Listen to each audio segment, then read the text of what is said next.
Can't find my microphone.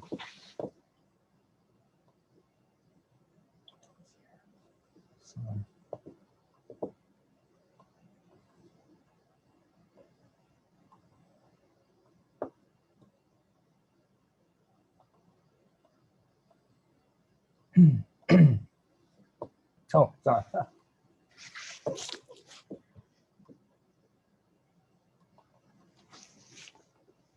Hey everybody, long time no see. I saw some familiar faces as you were popping up.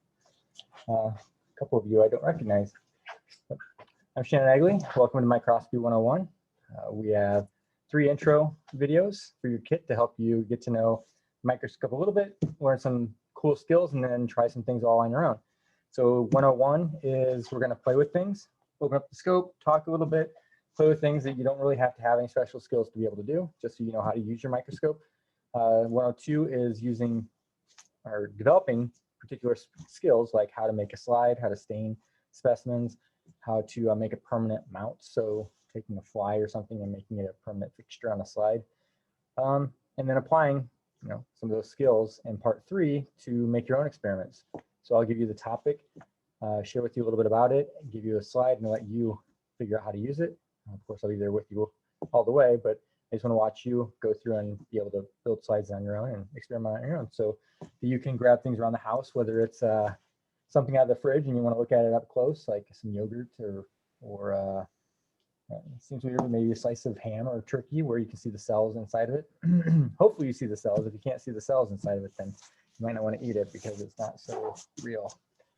But this is Jump Simulations microscopy class with OSF and University of Illinois College of Medicine helping. And again, I'm Shannon Egley. I'm the anatomical coordinator at JUMP and the clinical associate of anatomy at University of Illinois. So what's kind of fun is really looking forward to the microscope. It's a tool that I thought when I was in high school was probably the first time I used a microscope that I'd probably never use again because I wasn't really into science or biology. And then I used it again in college and grad school, and I use it now too. I love just finding things randomly, whether it's something around my house or I grabbed some leaves actually on the way to work yesterday off a tree that I thought was really cool to check them out and see how they're built. But hopefully you get into it. You'll find, I think, through the course that it's not just science people or people that are interested in medicine or anything like that that have to use microscope. It's anything. If you like jewels, diamonds, rubies, gemologists use microscopes. Geologists that look at rocks, they use microscopes. I can just go on and on. Forensics, pharmacy, all of those. I look at my book. But you should have, well, first of all, hopefully you all opened your microscope and made sure that the batteries went in and it worked okay. It's like, I can't really see anybody. If you're having any problems with your microscope, type in the chat. I'll open that up right now.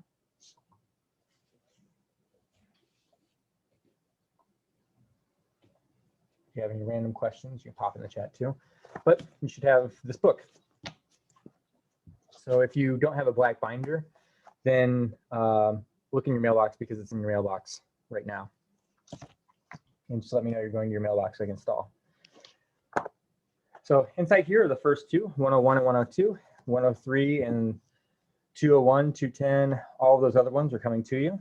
I think they're actually being posted on Monday to go live so that you can print the PDF and insert them into this.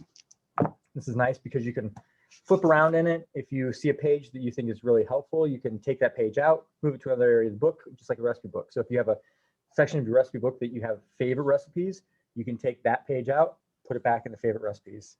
Maybe get a tab sticker or something and mark that. Make sure you have the book. I'm going to walk through the first couple pages with you. There you go. So it should look like that on the front. And again, the first section is 101. And it's, oops, I'm on 102. Let's say 101. There we go. Whoop. Let's see. So 101, seeing is believing. I say that because there are a lot of things you're going to see that you've never seen before, unless you use microscopes kind of regularly. So keep an open mind, look at all the cool stuff, and then hopefully you'll explore with all the stuff that's around your house. flipping to the second page. We're getting used to all these little windows. Some of you have seen this before because I talk about it every time, and for the same reason, it's that you should really think like a scientist. You were born to be a scientist, whether you go into, well, I'm thinking of all scientists' jobs now, but engineering, if you go into architecture, doesn't matter what you're going to go into. If you don't think out of the box, you'll be stuck in the same box that everybody else has been in forever. You were born to think out of the box. You were born not knowing how to navigate around the world, not knowing how to use your brain, not knowing how to use your fingers, your eyes, or anything, and you had to learn really fast how to use all of those. When you were a baby, you could only see about 30 centimeters in front of you, so a little over a foot. That's as far as you can see clearly. So when someone's back away from you, you're just a blur to that baby. And they came towards you, and they became more clear. Your microscope is going to do the same thing for the microscopic world. There are things you're looking at right now that you think are clean, or there's nothing on them, or there's nothing really to be seen. But with the microscope, you can see all this new world that you've never thought about before. When you think about how much you're magnifying, if you take 1 teaspoon of dirt, just a little teaspoon, and you look at all the microbes in there are thousands of them in that little tiny teaspoon of dirt. And just imagine all the dirt around your house, not on the inside, hopefully, but on the outside and around. They're everywhere. So as you're going through this, if you have questions, let me know. If you have an open mind, you're going to have a lot of fun. I put some QR codes down here that you can explore. This is actually a QR code about babies that do think like scientists and how babies do a kind of math that they weren't even taught to do from the time of birth. So it's fun to watch. All right, second, 6 steps of the scientific method. And the scientific method's been around forever, for as long as we've been thinking. We just didn't always have it in steps. It's because this is how we change our habits or change the way that we look at the world. So we observe something. If it's not the way we want it, or we don't understand it, then we question it. We wonder, why does it work like that? Why does it have to be like that? We build a hypothesis. What can we do to change it? What can we do to prove that we're thinking correctly and maybe those people aren't, or maybe I'm not understanding it right? So your hypothesis is, what do you really believe? And then you experiment, test that thing. So if you're seeing it happen one way, change it, make it different, experiment with it, and see what happens when it changes. If I want to lose 10 pounds, my experiment might be, well, if I stop eating chocolate cake every night, I'll probably lose weight. That's not a hypothesis. If I stop eating chocolate cake every night, I will lose weight. So it's a definite statement. I experiment, I suffer through it, I don't eat chocolate cake for a week and see what happens. Maybe I lose a ½ pound or a pound. Then I've proven that it's the chocolate cake that's doing it to me. I should probably back off of it. And then I reorganize my question and go at it again. Well, I only lost a pound. I should probably try to lose a little more. So what if I cut out soda for a week? Maybe I lose another quarter of a pound. Or what if I cut out this and I lose another quarter of a pound? So things you may not have thought of being a scientific method are actually around you all the time. Anytime you question something that you see and you want to make it different or change it or to understand it better, that's you applying the scientific method. Okay. So let's say maybe I observed that babies don't see up close, right? Or they don't see far away, they only see up close. And I want to be like that. Let's build an experiment right now. What could I do to experience life like a baby? What's it like to see faces from a foot away? I think that it would be scary. That's my hypothesis. I think it would be scary to only understand or recognize faces when they're closer than 1 foot away. So how can I do that? I take a Ziploc bag. Ziploc bag came with your kit. It's probably in the white envelope that says 101. Just like that. See 101 in the top corner. There should be 2 of them. And I forgot to mention this, but you'll definitely want some water, not to drink, but for experiments. The only thing I couldn't ship was the water, so, or get to you like that. So if you want to get a cup of water, while you're in there, get the cup of water. If you have a cylinder glass, that's ideal. And I think that I can build,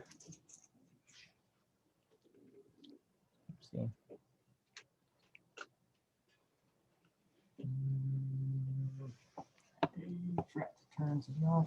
Sorry, everyone, for a second.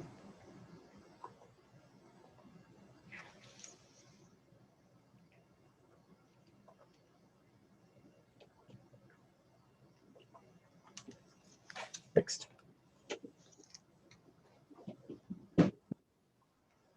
Okay.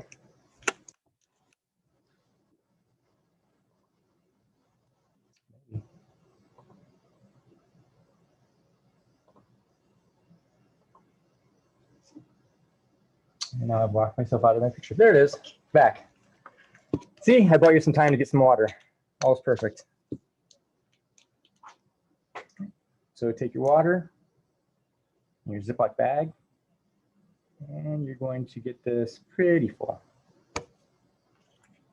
If you can leave a little bit of space to zip it, that's ideal, but I'm just going to zip it over this water glass. I feel like I'm doing a magic trick. All right, it's all zipped. So you've built your first magnifying lens for the class. Right, it's not a perfect glass lens, doesn't do crazy magnification, but it will let you do this. I did it again. There it is.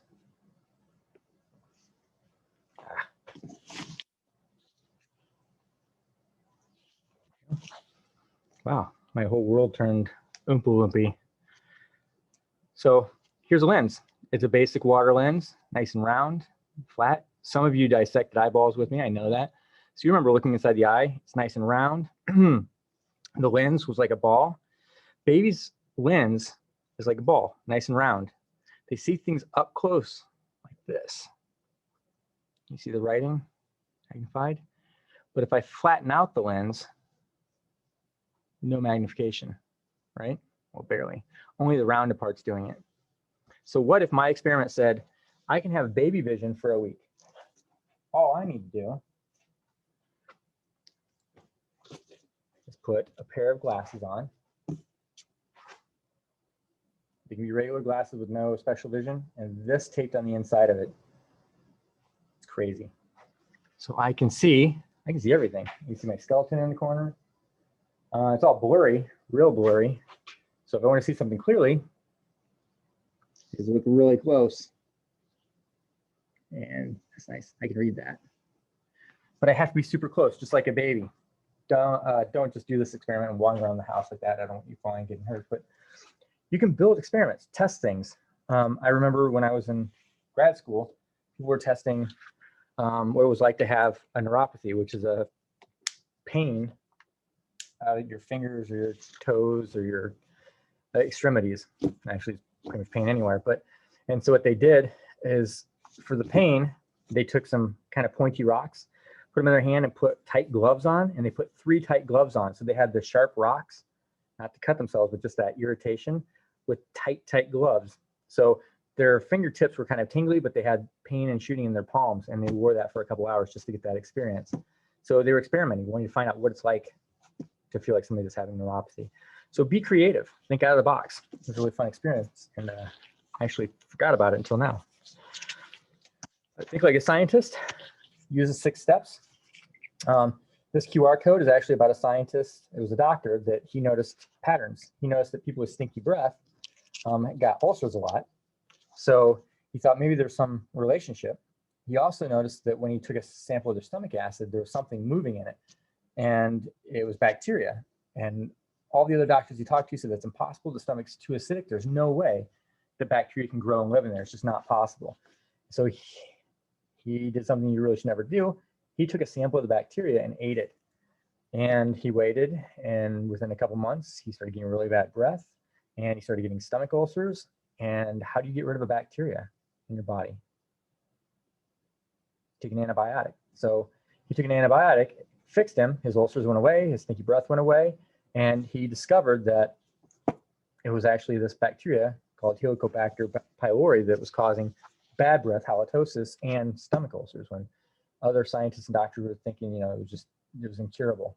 And he cured about 90% of the people that had stomach ulcer, bad breath combinations just by giving them an antibiotic.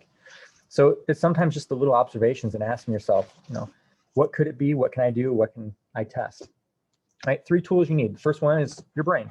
So have the right tools. You need to be able to flex your brain like you flex muscles. The more you flex them, the bigger they get. Your brain's the same way. Ask questions, lots and lots of questions. Thomas Edison had a quota, and they call it the Edison quota, where he asked a certain number of questions and came up with a certain number of possible inventions in a month period. That was his quota. He had to do every month. And what people find is if they try and do that, do the Edison quota, you might come up with 1 or 2 ideas now, and maybe a couple more ideas tomorrow, and then maybe 3 or 4 the next day, and then maybe like 10 or 11 the next day. But the more you use your brain and push it to ask why, the more questions your brain will generate. We were like that when we were 2 years old. We started asking why about everything, and then our parents were like, because I said so, and we quit asking questions like that. But it's time, you know, as high schoolers, start asking it again, because you're looking at career paths or things you want to do for your whole life. So ask why. Why do people do what they do? Why would I want to do what I do? So number 1 tool is your brain. The next thing here is not a tool, but it's something that's really important before we open up the scope. How to use your microscope safely. It's not a dangerous tool. It's a precision tool, and it can do a lot of things. One thing it can also do is it can cut you. So you want to make sure you're careful. Another thing that you can do to it is you can bust it apart, and you don't want to do that either. So you're working with glass slides, and you know, if you have a nice stable tabletop, it doesn't seem so bad, but a small drop for that little thin glass slide could shatter it into a ton of pieces. So you want to make sure, I'm trying to flip my page again. There it is. You want to make sure that, number 1, you have something near you that you can put broken glass in. So whether it's a cup like this, or my recommendation is just like a pickle jar, a used pickle jar. Keep it on your desk or your area. If you break something, use some paper, you know, like scoop it up with the papers and dump it in the jar. Try not to handle it with your fingers, because that thin glass can potentially be like a razor. So that's my piece of advice, and I would make a list of things you might want to keep around. So number 1 would be a sharps container, is what I would call it. Number 2 is a trash can. So oops, here, always within reach, so that if you spill something, you can clean it up, throw it away right away. If you have something you were experimenting with and you don't want to ever look at again, right into the trash.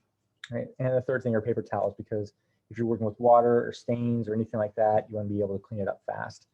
So those are 3 things you really want to have handy all the time. Something to keep sharps in, a trash can, and something to clean up with right away. As far as safety for the microscope, when you hold your microscope, you'll always hold it in 2 places. Here's the arm, here's the base. The arm is where you carry it up here. The base is just support. If you have to let go, make sure that you're like leaning against your body or something so it doesn't fall. We'll talk about all the different parts later, but the reason you want to hold it like this is in case something's loose, you don't drop the base off, break the wiring. You always have stability, so you don't tilt it all over the place. Right? Next, work within shouting distance of an adult. If you are working with the glass, I mean, you're responsible people. I remember a lot of you, but if you slip and you cut yourself and you're bleeding a lot, you want to make sure somebody can come help you. So Band-Aids would also be a good thing to have. Next one, never eat or drink near the microscopes. Eating and drinking in the same room is fine. Like my coffee, keep it way away from the microscope, so if it does spill, it spills on things that aren't going to get broken. For one thing, and number 2 is if you're working with something you don't know about, like you gathered some pond water from a stinky pond, you never know what's in that. There's something causing the stink, right?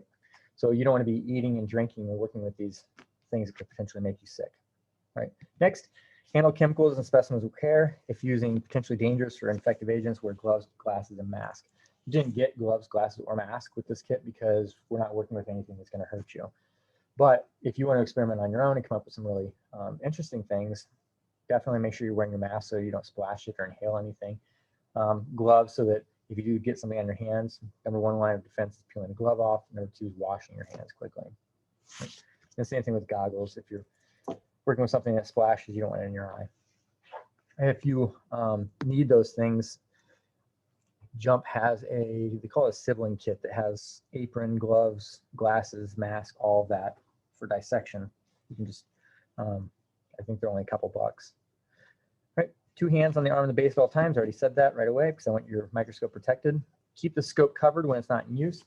So mine, even when it's in the case, it's covered with a vinyl cover. And when I take it out, oops.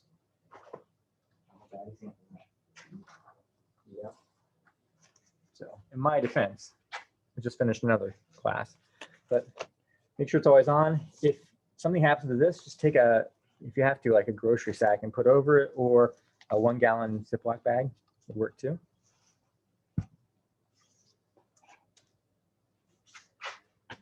All right, always start with this stage furthest away from you. So there's a lot of split decisions on this, or split opinions, I mean, on this. This is the stage, the black thing. So the reason that people say go to an extreme or another is for one of two reasons. One is because when you're turning the knobs, it's easier if you're in extreme to go the opposite direction only. The other thing is that when you're on the longest lens, this is called the high power objective, and it's all the way down, it actually sits really close to the stage.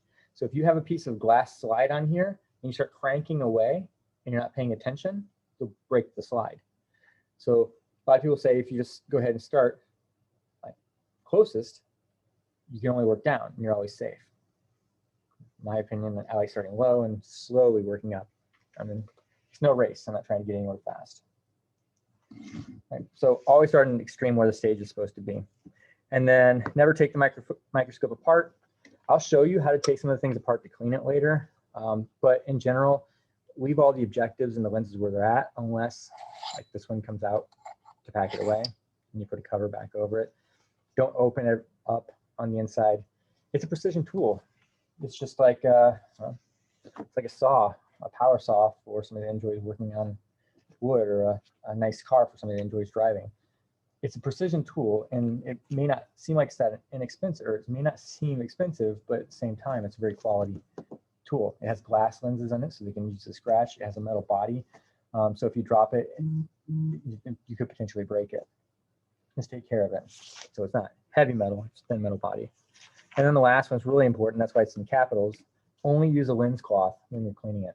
You have a pack of lens cloths that came with your set, your microscope, like this.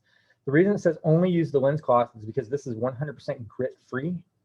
If you use something like, if you had science class and they give you chem wipes, like this, these are 80% grit free. So there's still potentially 20% grit, which makes this seem like sandpaper on a lens. So it's really bad to use these. Don't use them. Don't use a Kleenex. Don't use your shirt. When you're using anything on the lenses on the microscope, doesn't matter if it's the eyepiece, ocular, or the objective, always use lens paper. If you need something wet to clean it with, you can go to, I got this at Walmart, I think in the checkout line, but Zeiss is well known because they're one of the oldest microscope companies in the world, but they have a really good lens cleaner meant for glasses or cameras. If you don't have this, you can take Windex and dilute Windex 50%. So it's 50% Windex and distilled water that you put in it. Make sure it's not tap water because there are a lot of minerals in there that could potentially cause spots and things on your lens. So always use lens paper. That little QR on the bottom is if you want to learn more about how to clean and take care of your microscope. It's a reference to a science supply company and a video training they did on taking care of your microscope.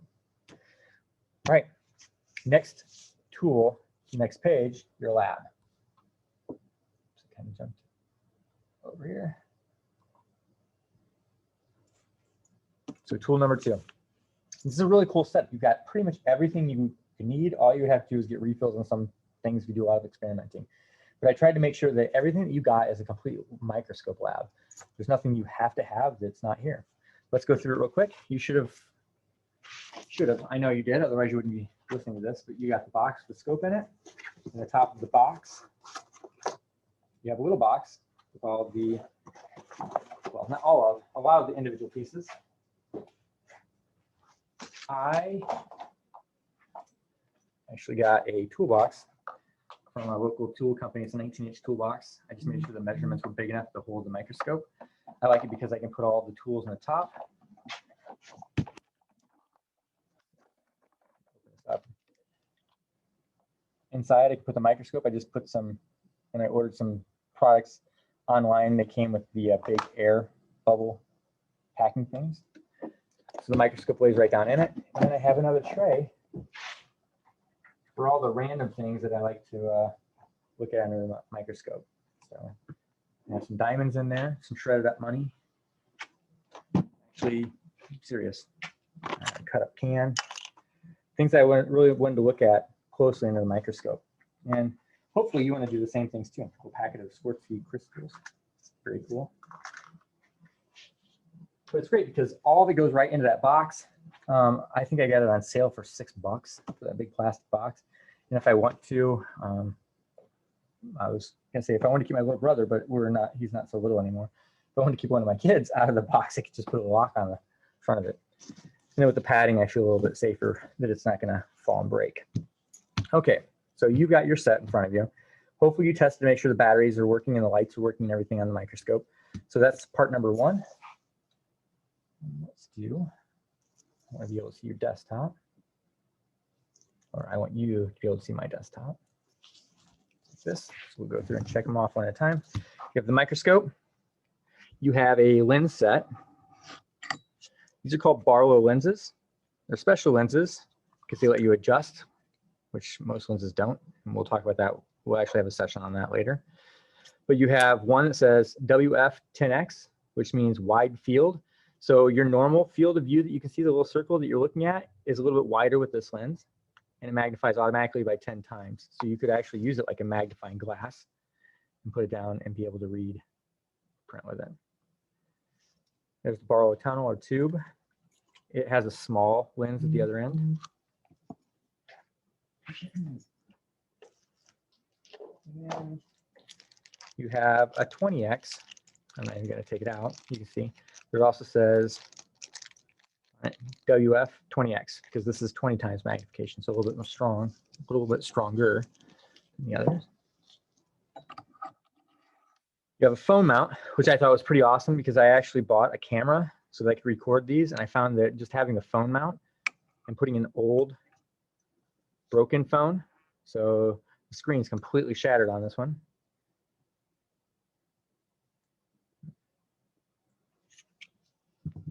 There it goes. By mounting it, it works great as a microscope camera. In fact, I can just pop it right on. You don't have to just look at me the whole time. And I'll show you how to set that up in just a little while. Phone mount. What's also nice is that you don't have to hook it to your computer like this. You can just hook it up, watch the screen. You can take a picture when you think it's cool. You can focus or zoom in on whatever you're looking for, and then take that photo you just took and put it on Google Images, and Google Images will tell you, usually, I haven't had any problems with it, but it'll tell you what you're looking at. So even if I don't know what bacteria I'm looking at, I'm a little confused, it'll give me hints or tell me exactly what I'm looking at, which is really nice. It's not as easy as that with bacteria because you have to do other tests. But if I'm looking at some kind of an insect, I've actually done that a couple times, and I send it to Google, and Google knows everything. I swear, it's crazy. So phone mount, prepared slide set. You actually have two sets. You have, these fit in the toolbox too, but I just didn't put them back. The wood box. Careful when you open it. So I write on it. You can see I wrote top. When you open it, there are little subtle clues that tell you what the top is. The top is thinner, wider. This clips up, but it never fails. I'm talking to somebody or whatever, and I wasn't paying attention, and I'll open it up and dump all my slides. I just did that less than a week ago. The foam stays in because you don't want this tightly packed. If it drops, then all that force will go into the glass and shatter them. Here's your list of everything that comes in this. And we'll actually end up through all the sessions. We'll go through all these items. Plus, you'll be building the same number or more slides on your own. So that's the first prepared set. The second prepared set is a small white one. There it is. Small white box. Wrote top on this too. I don't like making dumb mistakes. I make plenty of mistakes, but I don't want to feel stupid opening up a slide box upside down. So this one has 5 prepared glass slides. It has 10 plastic slides. I'll show you how to use those. But I also give you transparency paper so that you can cut these to the same size. It doesn't have to be perfectly the same size as a slide, but you can cut these so that you can use them as temporary slides for wet mount where you're just putting drops of water with your specimen in it. You can actually build something that's supposed to be permanent, but keep in mind this is flexible, so if you bend it, it'll crack and fall apart. But it's nice because you can do a lot of experiments with this and you don't have to spend $1 on a glass slide for every experiment. All right, blank slides, they are in the plastic box. And you'll actually get some more blank glass slides throughout the add-on courses that you're already taking care of, and they're going to be coming your way. I think Monday is when you're getting access to them. Phone mount, prepared slides, blank slides, slide covers. That's the little white box. Not one we just went through, but this one. Only open this when you need to, because these will fall over the place and you have to be really careful and slow opening it. It has little labels that you can write on. It also has the very, very thin glass, which if you think cutting yourself with a razor is bad, if you cut yourself with that thin glass, it's like worse than a razor, because number one, you never know if any of the broken pieces were still on there when it went into you. So again, empty pickle jars are really good for things like broken cover slips or broken slides. Transparency paper, I already said. Ring stickers. Might have this one, you might have the other one, but the ring stickers are perfect because when you're making a slide, they build a well. A well is an isolation area. I can get that out. There we go. So if I cut out the size of a slide and put this right in the middle, now I can put a drop of water or a powdered substance or something in there, and it stays inside the well. It doesn't go anywhere. So I don't have to worry about it. It's also easy to find the material too, because you look for that big ring and then just go into the inside of it. Okay. Ring stickers. You should have 6 vials. So you should have 2 that have stains in them, a blue one and a brown one. If they're not labeled, it's easy to figure out because you just take and shake it, look at it upside down, and if it looks blue, it's called methylene blue for staining proteins. You shake it around, it looks kind of brown. It's iodine, which you've probably heard of before for cleaning wounds or cleaning skin before a surgery. But that's really good for staining carbohydrates, and I'll show you how to use those later. You have sea salt and, oops, there it is, brine shrimp eggs, so you can build a small hatchery. That's what this is for. So it looks like a petri dish. You can use it to catch specimens. You can also grow your brine shrimp in here, but it's a saltwater creature, so you have to have salt in the water. Yeast, you have packets of sugar too. Oops, that's still the wrong one. So yeast eats sugar, and it's fun to do experiments with them because they're like little living pets. If you need some bread, hey, yeast, they do the work for you. They fluff it up. But when they start eating sugar, they start producing carbon dioxide, so you can see some bubbling, which is kind of cool. They start creating that bubbly layer. You can watch them move under the microscope. You can give them some methylene blue, and some of them will eat it and poop it out, and other ones won't even go into because they're dead. So you can count how many living ones and dead ones just by giving it a little bit of blue dye. And the last, you just have gum medium for building slides. We already talked about the specimen dish hatchery, lens tissue. Already talked about that. You should have tweezers.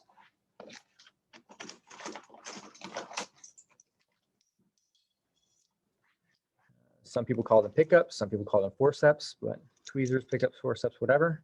You should have a paintbrush, a pipette, or an eyedropper. I skipped over paintbrush, spatula. It's good for smearing. So if you need to, you have something that's thick and you need to smear it on your slide, you just drag and smear it. It's good for scooping too. What did I skip over? Pipette, got that. Pick probe. Yours probably has a blue cover on it. My blue cover fell off, but it's not that sharp. You should still be safe. Pencil, which we'll be using a lot of. Marker set, not by a lot of markers, but there's a marker with it. And a ruler, it's in here. Oops.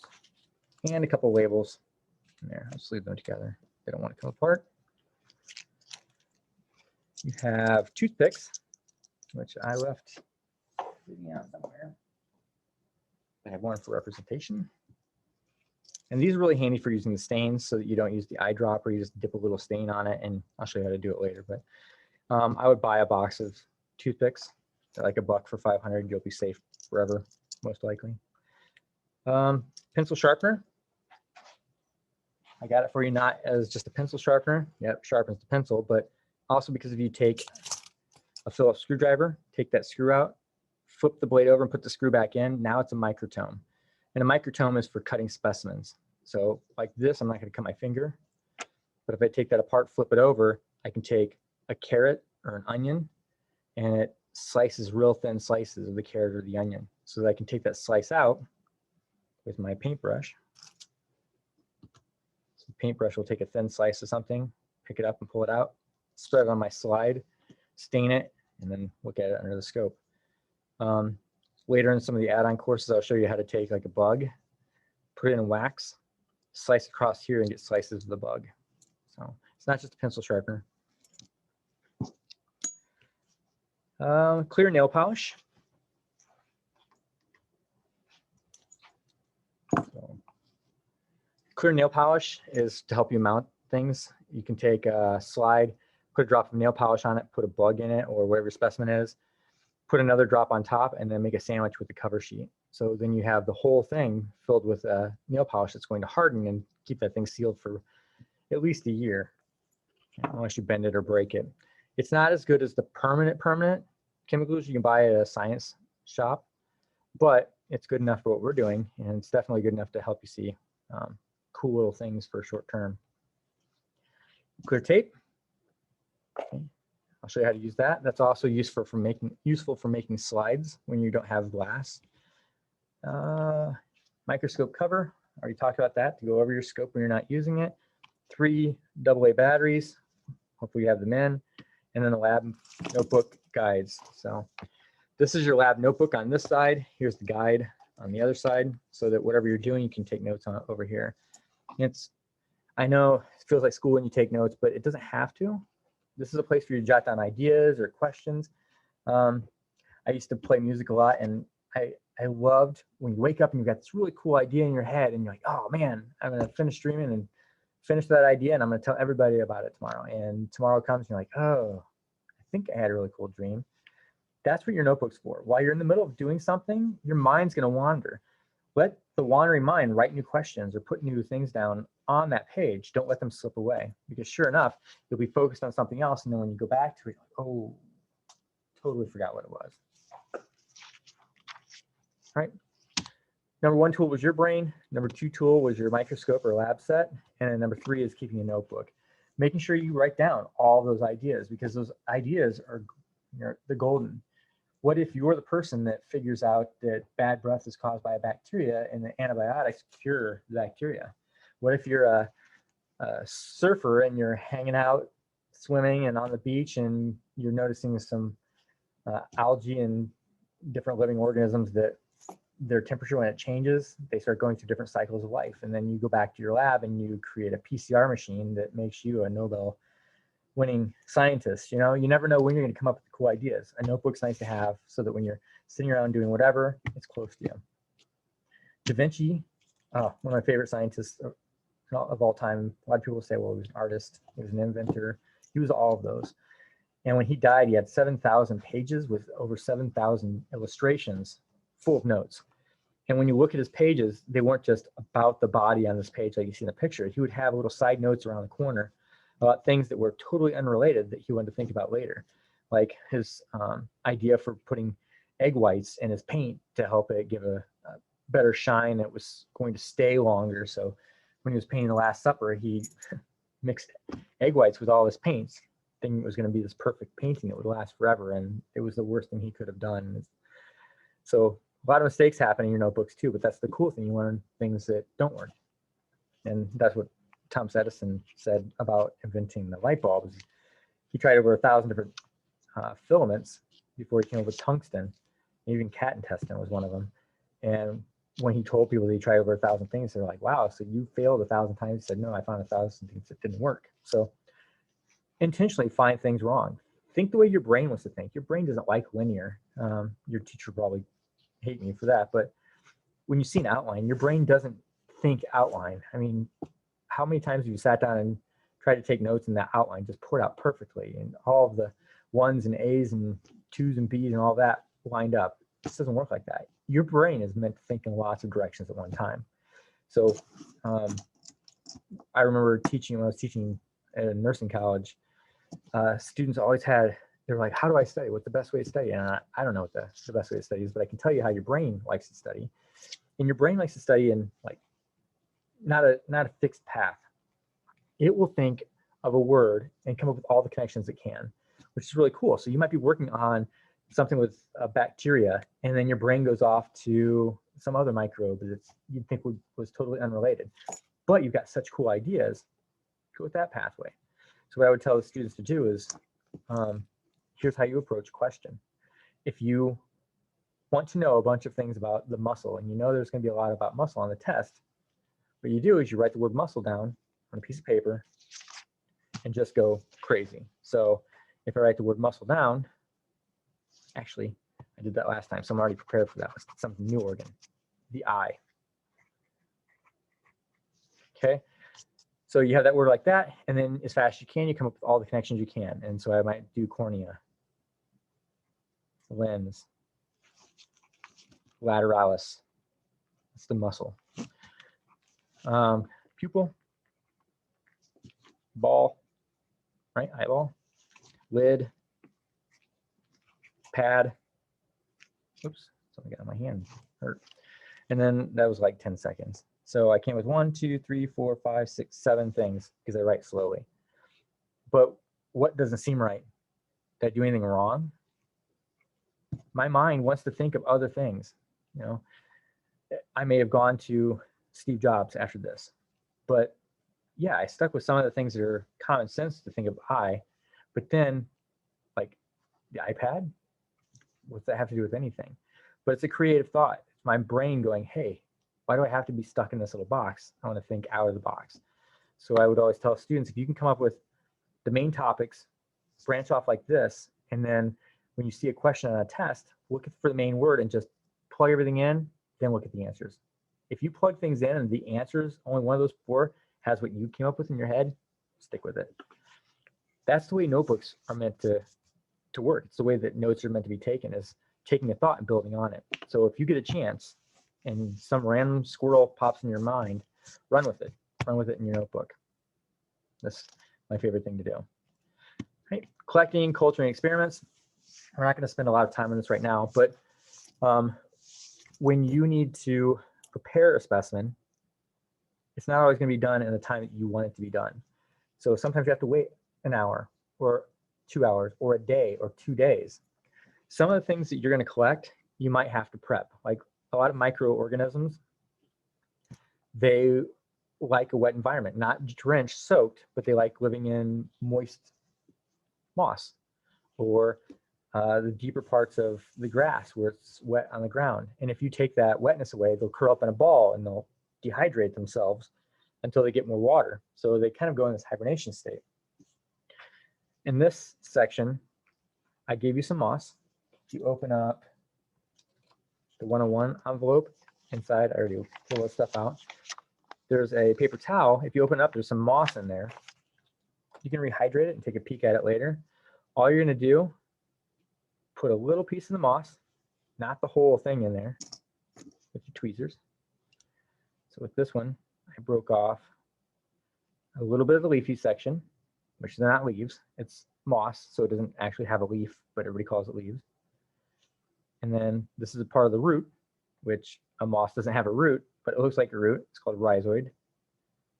And I put it with just a little water, not to completely drown it, because these creatures don't like to be underwater. They like to be in moist environments. So bringing that water to go up and rehydrate the plant will hopefully rehydrate them and bring them back to life. So when you have a specimen, think about the environment at once, not just dump a bunch of water on it and see if it can swim. Think about what you're doing. Pond water is the same way. You don't want to dehydrate it. So when you're working with pond water underneath in the light, it's a bright light. It still generates heat, even if it's an LED. There's a lot of heat right in that spot where the light's focused, so it will dry out the water and you're going to kill your organisms. So just think ahead about how you're culturing or growing things. Heck, there's stuff in your refrigerator that's cultured, like yogurt. You know, somebody already did the job for you. Take a sample of yogurt and look at it underneath your microscope. Right? And then I just put more examples like hydrating moss or lichen off of a tree or soil. Teaspoon of soil with a little bit of water. Let it sit for a while and suck up some of the water and put it on a slide and see what you find. You might be amazed. All right. This is all about critical thinking. Keep your mind open. People 200 years ago thought that you got sick because of stinky air. I'm for real. If the air was stinky and you're like, oh, can't stand being here. They thought they were literally going to die because they smelled that bad air. It was called miasma. Because we didn't know anything about the invisible world back then. We didn't know about microbes. Now we know that a lot of the stinkiness is actually caused by bacteria and decay caused by bacteria and other microbes. Keep your mind open. Keep a critical mind. This little QR code goes to Dr. John Snow, who in London, he was probably one of the first credited epidemiologists. There was an outbreak of cholera back in the 1800s, and was it 1800s? Now I have to think about the date. But what's important is that he didn't believe people were saying that it was stinky air that was making people get diarrhea, vomiting, dehydrated until they die. Like literally they would vomit and have diarrhea until dead. That was cholera. What he did is he looked at all the places people were dying, so getting sick and then dying, and he looked at hot spots.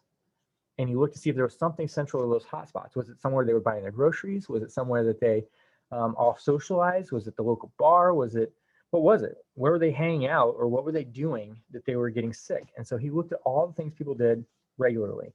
Where did they go to the bathroom? Where did they get their water? Because back then you didn't have a faucet. You had to go to a central well, pump on the well handle. So you're pumping and pumping and pumping, and eventually some water comes out. You fill your bucket and you go home, right? And that's your water for the next day or two. What he found is that it wasn't a bar, and it wasn't like a food area where you buy your groceries and stuff. He found this well that he thought that most of the people were going to and getting their water out of, and thought it must be the well. The stink isn't coming from the well, but it must be the well. So he talked to the local church and said, because they own the well, can we take the handle off of the well so nobody can get water for a while and just see if anyone gets better? And back then, science and the church didn't go along, so it was kind of nice that they did get along, and the church took the pump handle off. And what they found is that all these people were angry because they couldn't get water out of that well, but there were other wells. So they went to the other wells, and sure enough, the people in that area, they stopped getting cholera. They started getting better, and they just left the pump handle off.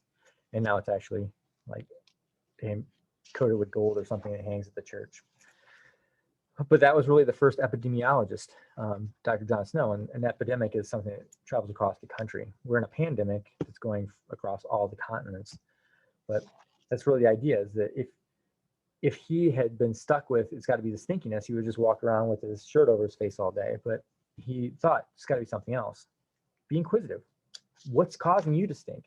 There's a QR code down here that is a link to one of our STEM mini labs, where we talk to you about taking cheese out of the fridge, exposing it to different things, putting it in a bag, and seeing what kind of things grow on it.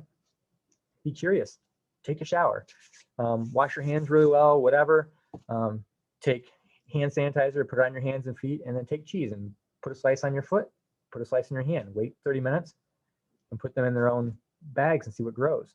And what's even cool, you can see stuff on the surface grow on the cheese, but now with the microscope, you can actually see down at a microscopic level what's growing. Take a picture of it, give it to Google, and Google will tell you what kind of nasty stuff you have growing on your feet, right? You can test that.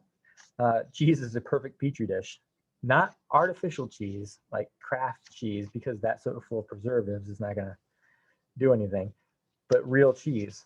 Get it exposed to some bacteria or fungus and it's going to grow like crazy. But keep a critical mind.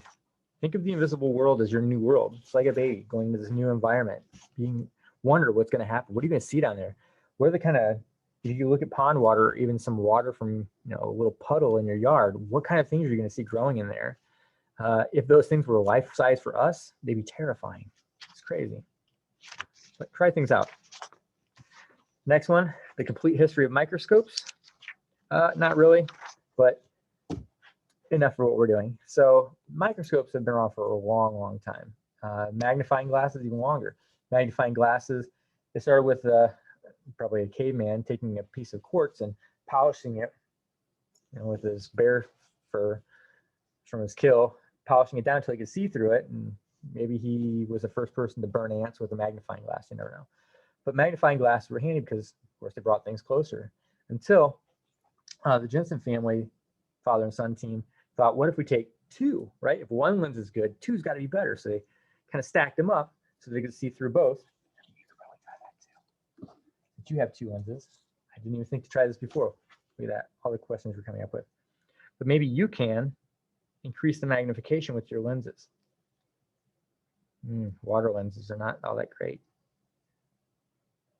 I see words. Ugh, see words. Nice.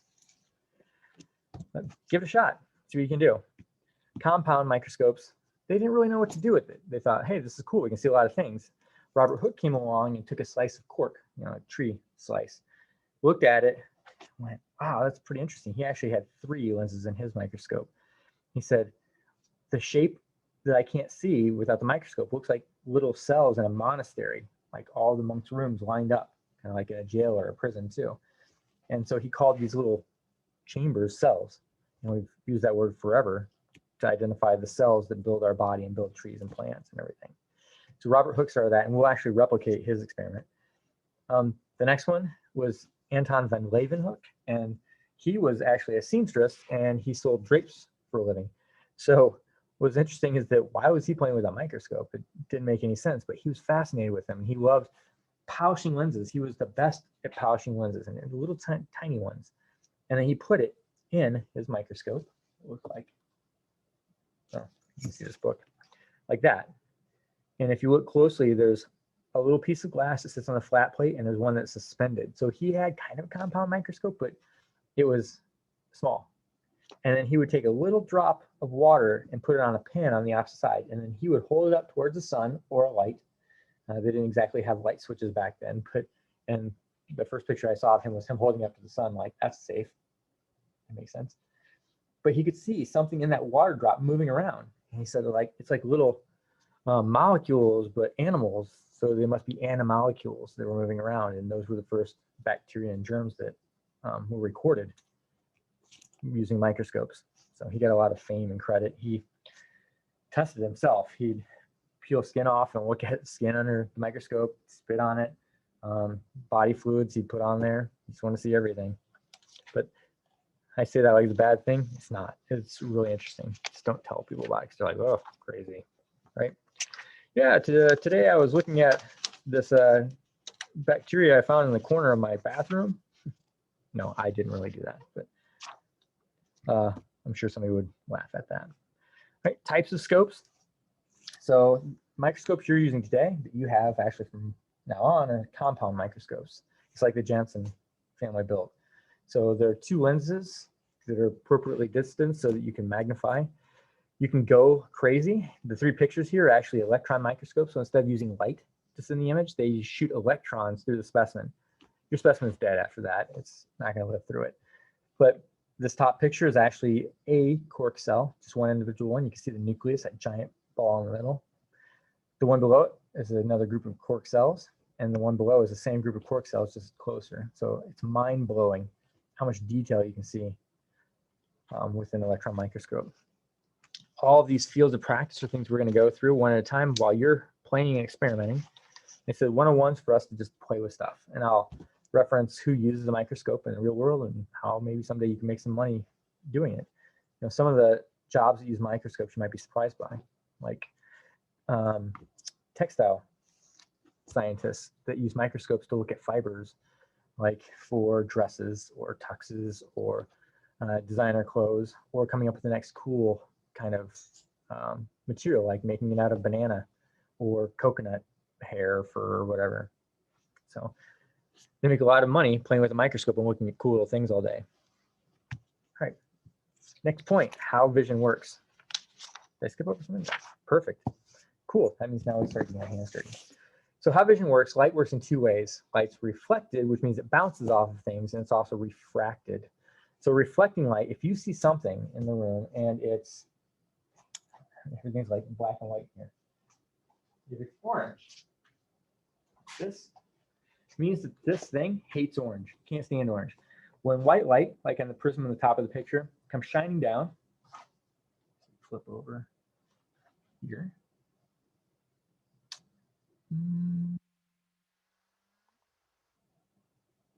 That was totally not right. I work with it.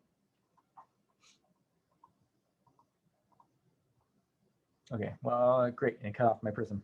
So you can see the prism, the white light in your book goes through it and it splits it. So light is a wavelength. It's actually a lot of wavelengths when it's white.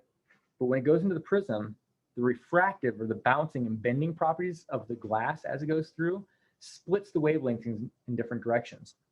When you look at something like this, the light comes down as white, it sucks in every color's wavelength except one, orange, and it bounces it, it reflects it back at you for you to see the color orange. So when you look at a tree and they're green and they're like, oh, trees love green. Isn't that cute? Trees hate green. That's why they send the green light at you. They bounce it off. They love all the colors but green, and they're sending that nasty green, that moldy looking green right at you. That's reflecting, that's bouncing. Refracting is when you're at the swimming pool with your buddies, right? And everybody's swimming, and you look at your friend, and you're standing up here, they're down here. Oops, I guess I have to turn this on for it to actually work for you. Hold on. Okay, like this. So water, you're up here, they're down in the water. When you're down there and you're looking down, oops, I get that perspective now, like that. The bottom, when you're standing above, the legs seem really short, the top of the body seems really long. Sometimes by looking at this angle, you can see it. But it's almost like the pencil's split. It's because of the refractive, the light bending properties of water. When the light goes through something, it passes through, but it gets changed. Nothing, even clear glass, isn't perfect. Things get changed as they go through. In this situation, the light gets bounced just enough. All the colors together, so it doesn't look like it's a different color. It just bounces it, right? Not bounces back, but bounces and turns it at an angle. That's refraction. Your eyeball, your microscope, do the same thing. Quartz, rocks that you can see straight through, plastics, whether it's a Ziploc bag or a piece of tape or whatever, all have refractive properties. If you can see through it, it's refractive. If you take a flashlight and put it in your hand and the light comes through and it comes out as red, it's still being refracted. It's being bounced off of the iron that's in your blood cells, and you're seeing that as a result. Your eyeball. Let's talk about the eye. Oh no, I didn't put the eye back together. That's okay, I can take it one piece at a time. All right. So this is what your eye should kind of look like when it's together.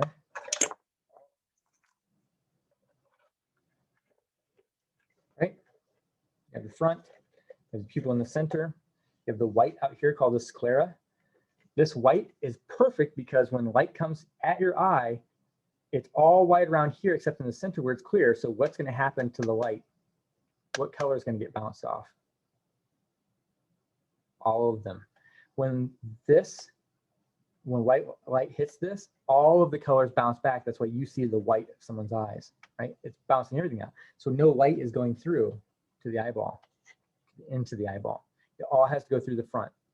So you've got this protective cover here that's continuous across the front with this clear part. It's called the cornea. And your cornea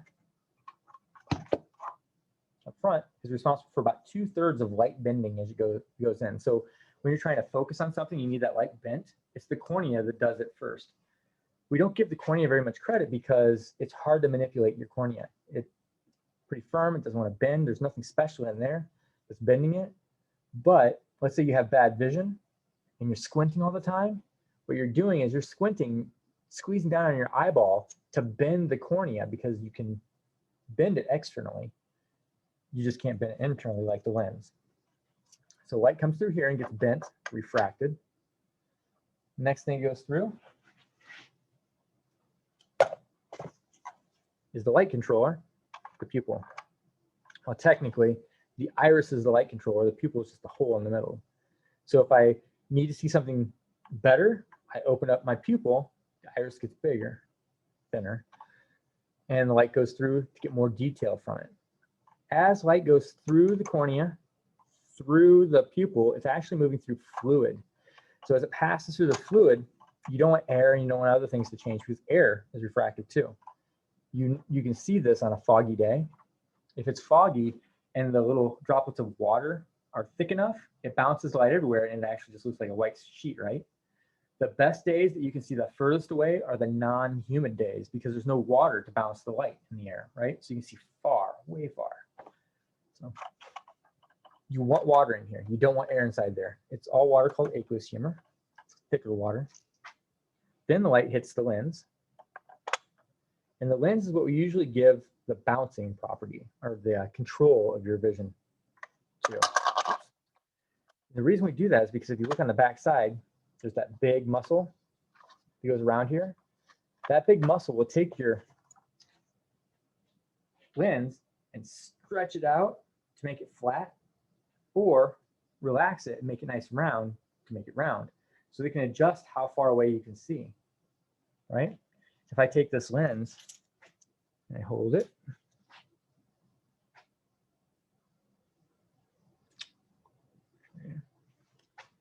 and I hold it nice and round, I see the vision one way. If I pull it flat, I see a different way. Round, flat. It's funny, I'm actually making the word cornea come into focus. I guess it's not funny, I'm talking about the lens. But there's the lens that manipulates it. Then, once it goes past the lens, you don't have a big pocket of air going through this.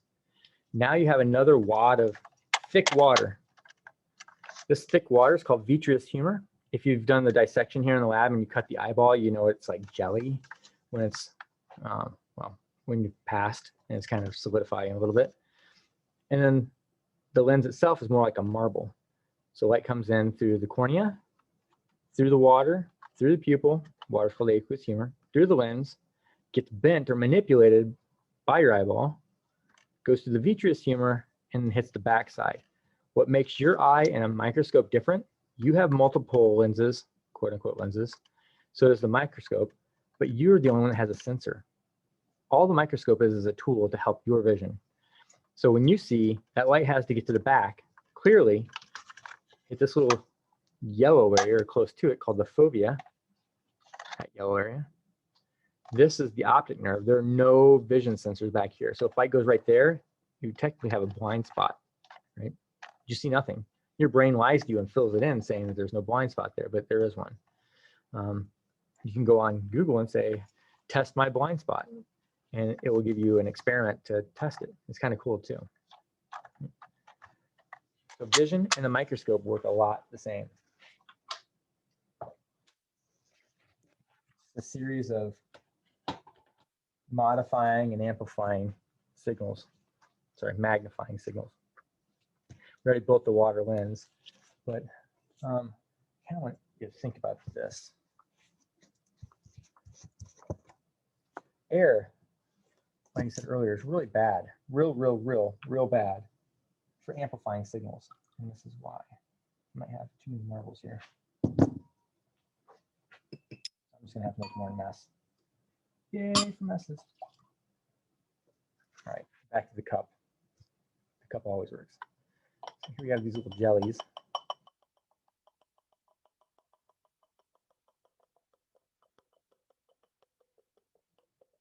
Lots of them, very cool. And I take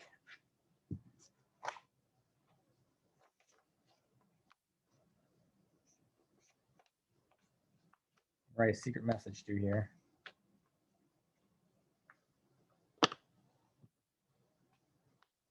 Pencil's wet, I don't know why. And I put my secret message behind it like this. Can you read it? Read it? Not working? The problem is that the light travels into the glass, gets bent a little bit through each of the jellies and bent, but in between every jelly is air. So as the air goes through, it's bent too much. It's like a foggy day and you can't see all the way through. So if you can get rid of the air, I hope I can't see. Ready? I really hope I'm lining that up. Oh, they're all expanding. I put too many jellies in it. Is that even possible? They're going all over the place. And I can't get rid of the air. I'm gonna have to do it with a different cup. Oh my. I have to do it with the big cup. I didn't want to do that. Well, let's see. Now I'm gonna really go. Let's do it all the way.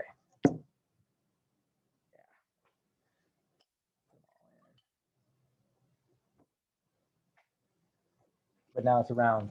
It's round, so it's going to bend it. So it was supposed to say hi. Ah, well, you can see the letters.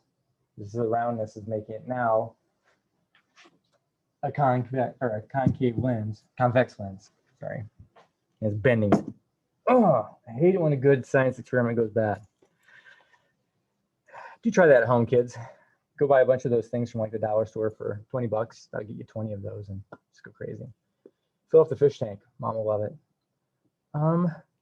Moving on. So when we're working with the microscope, we want to make sure that the lenses are not that far from a specimen. And again, there's one lens that you don't have that you can get. It's called an oil immersion lens. And what it does is it removes all the air from between the lens, between the lens and the actual specimen. You actually sink the lens into a fluid so that you don't lose any of the image. That was kind of the point of that. So let's walk through the different parts of your microscope. Right, 2 hands. First is the arm where you hold it and the base where you support. Right. If you start at the top and work your way down, the first lens is called the ocular lens for eye. Like a lot of the medical terms for around the eye are oculi this and oculi that. So we also call it the eyepiece. You can see the magnification. So this alone magnifies by 10. Right. You have the tube. Down here you have the revolving nose piece because it revolves around. When you're working with specimens, you start at the red lined one. It's called the scanning or the low power objective because this gives you the biggest view of your field. This only magnifies on the side, it says 4. So it's 4 times magnification. The trick is that you've magnified 10 times, times 4 times, so it's 40 times magnification, which is stronger than most magnifying glasses will give you. But this is great because your slide's down here. You can see most of the slide area, move it around. Okay. The other ones are also called objectives. So you have a scanning or low power, you have a yellow high power, and then the highest power is the blue line. Up here, you have the above light or top light illuminator. These little things, oops, I'm doing this. Go to the other camera. Sorry, that's better. So these little flippy things are called stage clips. This is your stage, so those are the clips. They're nice because when you're using a slide, you can use your pointer fingers to move the slide and your thumbs to open and close the stage clips to help control where your slides are going. That little hole down in the center has a glass insert in it. It's actually a small lens, doesn't do a lot of amplifying, but what it does do is it helps concentrate the light. It's called a condenser. It condenses the light that's coming from down below. Oops, sorry. When the illuminator, light comes up, goes to the condenser, and goes right into your specimen and into your objective, your lens. This little controller on the side, it's called a diaphragm normally. Diaphragms, they also call them iris diaphragms because just like your iris, they can be adjusted to let more or less light in. Yours doesn't do that. Instead, yours has filters. So you can see the color filters down below, and we'll play with those later and show you how they work. But color filters help isolate colors so that you can see certain specimens with better contrast or separate different things better. So it's kind of nice that it came with that. I liked it. You have the lower illuminator or the lower light. You have the body over here, and the body has 2 knobs. A big one, it's called the coarse adjustment knob. When you move it, you can see big movements of the stage. The little one's called the fine adjustment. And you can see it's actually turning the big knob, but really slow. So when I start, it doesn't matter to me. I can start either at the bottom or at the top. So I'll turn my coarse knob all the way up now, put my specimen in, and then I'll slowly turn the coarse knob until I see it. Then I'll fine tune it with the little knob until it's clear. Then I can look at stronger magnification. And we'll do all that again. And then the final piece is you have the base, power switch, and the rheostat. The rheostat I don't know why they didn't just call it a dimmer, but it helps dim your light. So if I want to flip the overhead on, dim it, brighten it up. Because you don't always just want to crank the light up like a laser and blast everything. Sometimes it's better to have a little bit darker environment to see structures better instead of blinding you. In your manual, on the bottom, the QR codes, there's a digital microscope online that you can look at, play with, and explore with. And there's a digital online lab too to walk you through it. So if you're playing with your microscope and you're going somewhere else and you're not taking it with you, but you want to get some practice focusing on specimens, then that's a good place to do that. All right, this seems like a pretty good place to take a little pause, take a 5-minute breather, and then I'll meet you right back here and we'll start looking through the scope and playing. Talk to you soon.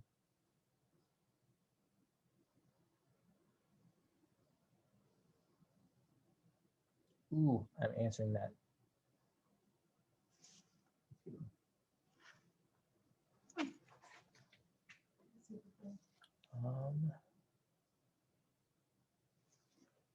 In the meantime, I need to pause recording so we don't have a big gap like I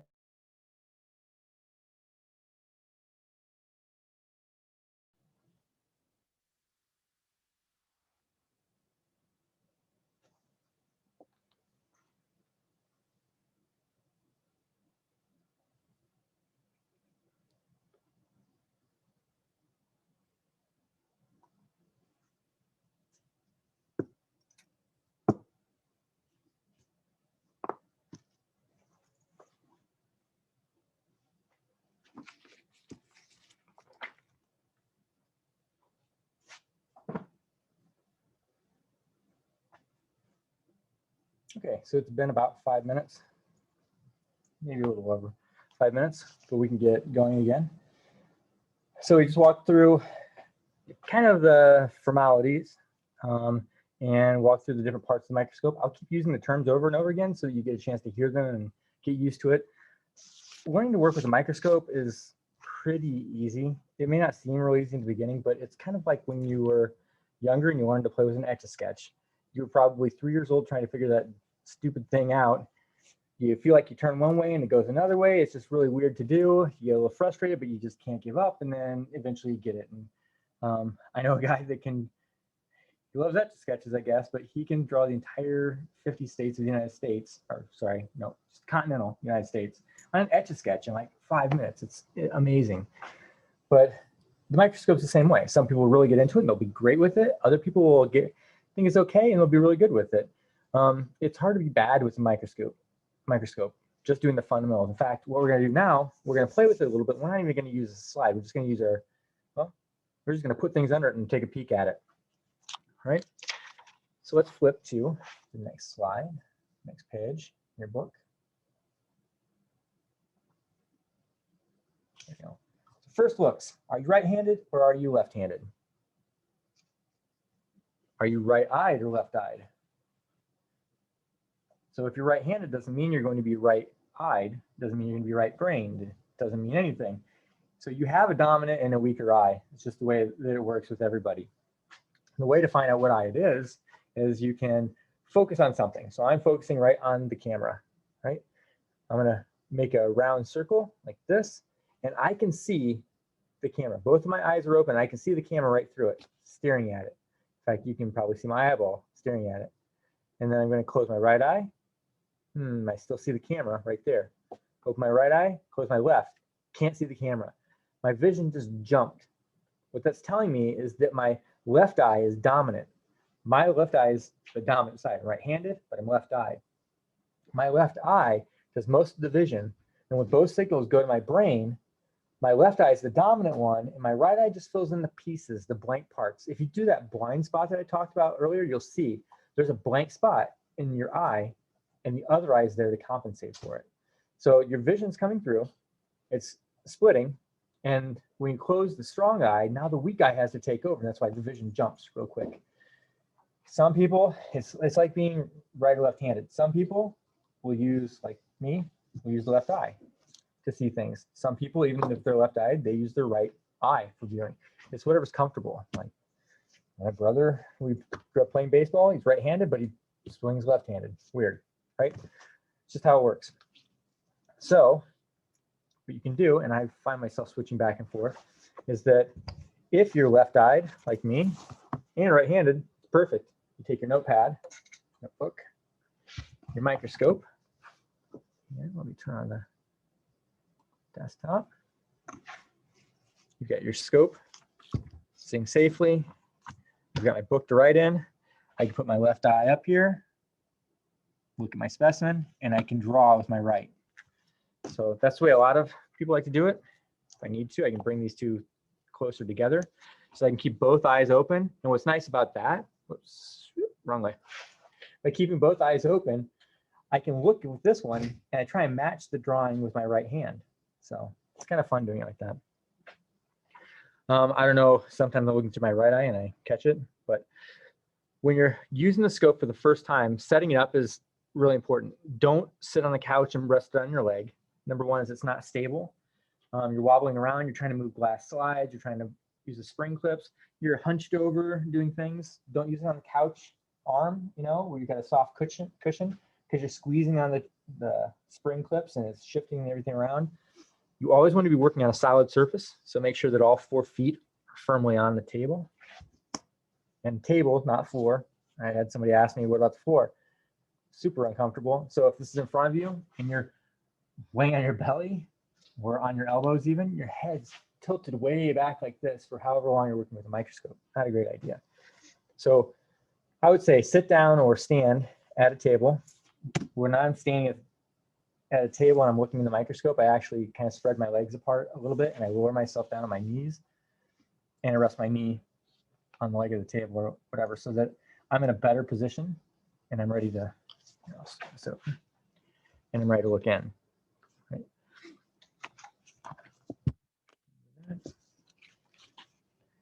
Okay, getting it set up, you're stable. The next thing you do is flip the light on.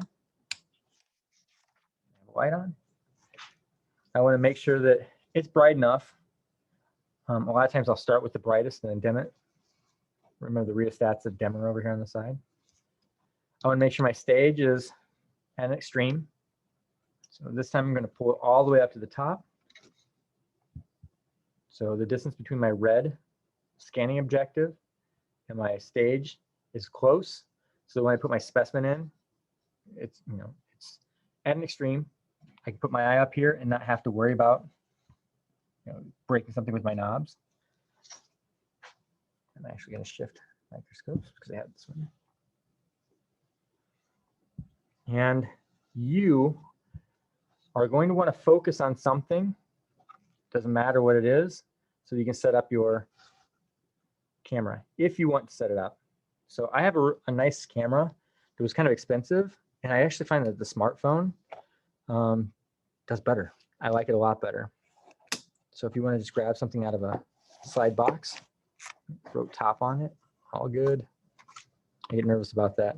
Let's grab a random slide. I don't even know what I'm looking at. Human blood smear. Worst one I could have picked. Super teeny tiny cells, and that's not where we want to start. That's where we build up to. Random number 2, drum roll. Pine leaf, I'll take it. Doesn't matter what it is that you're looking at. If you want to open this one actually has a lot of good specimens. You know what? Never mind. That's what I'm going to do. I'll put my pine leaf back so we're all on the same page. Grab that fly leg. No, seriously, I'm not pulling your leg. So open the top. It's one of the first 5 slides. Cotton stem, not it. Stem of dicot, mature pine, housefly. That's the one.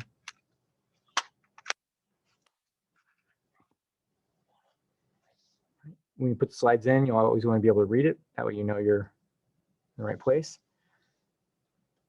And before you go in, just to make your life a little bit easier, I would take a marker. Try not to get fingerprints all over your slides. If you do, you can wipe them off, but it's just good practice. Do you see the fly leg right there? I would go directly down and put a mark on the edge of the glass. Directly below it, you may not be able to see. You see that mark? This is handy when you first start using slides because it's easier to find the edge of the glass, focus on the edge of the glass so you know you're at the right depth, and then start looking up. So I'm going to put it on, pull it in, I point your fingers at the slide, my thumbs push the stage clips down. All right, now I'm going to peek at the side right here. I can see that little black speck that I just used. Uh-oh, this might be a problem.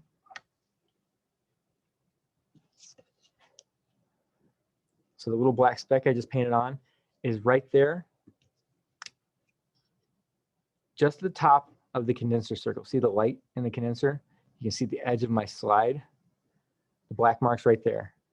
So now I'm going to look in. Oops, shift that just a little bit. You don't need to hook your camera up right now. You want to be able to do this by sight first. I've just gone and messed it all up.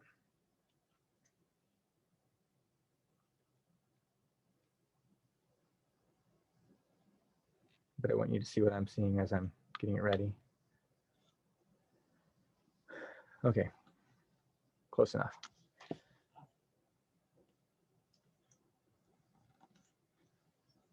So I am going to shift this.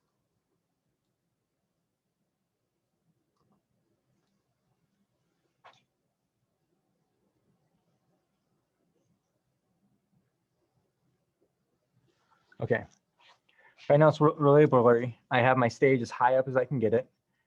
I'm going to lower it down slowly with my big coarse adjustment knobs until I think I see something. I didn't see anything. Well, make sure that you're locked in. Sometimes this will be shifted off. It's locked, so that's good. Maybe you have too much light. I'm going to adjust the rheostat.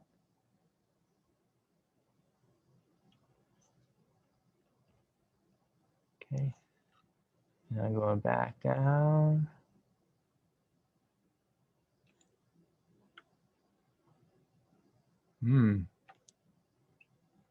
Troubling. Well, I'll slide this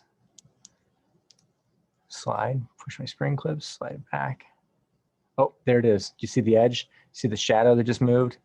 So I know the edge of the slide is in there now. I'm just going to go up and down.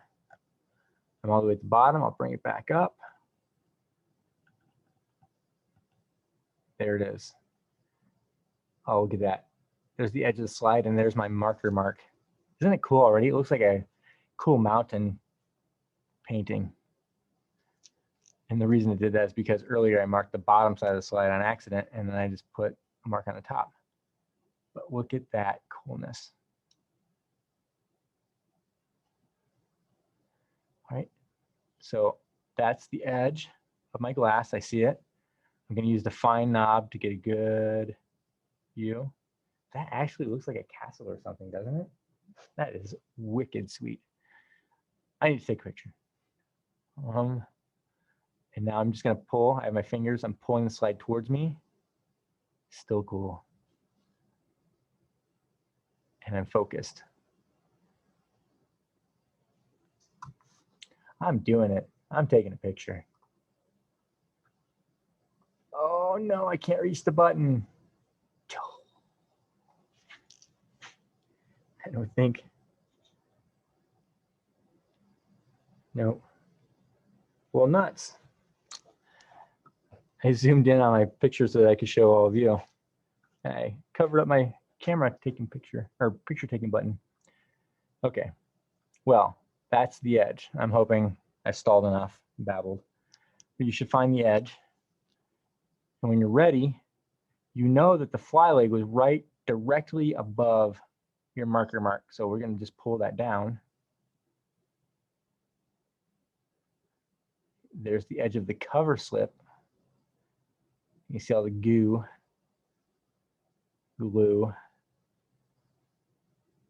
Oh, I see body parts. This fly exploded. There it is.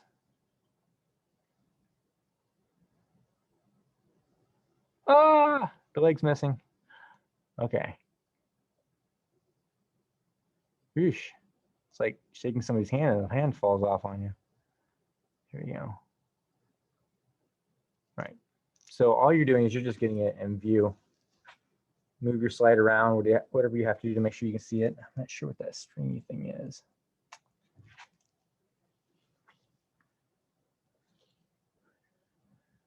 It's kind of clear, but I'm going to take the fine adjustments. Let's see what I can see.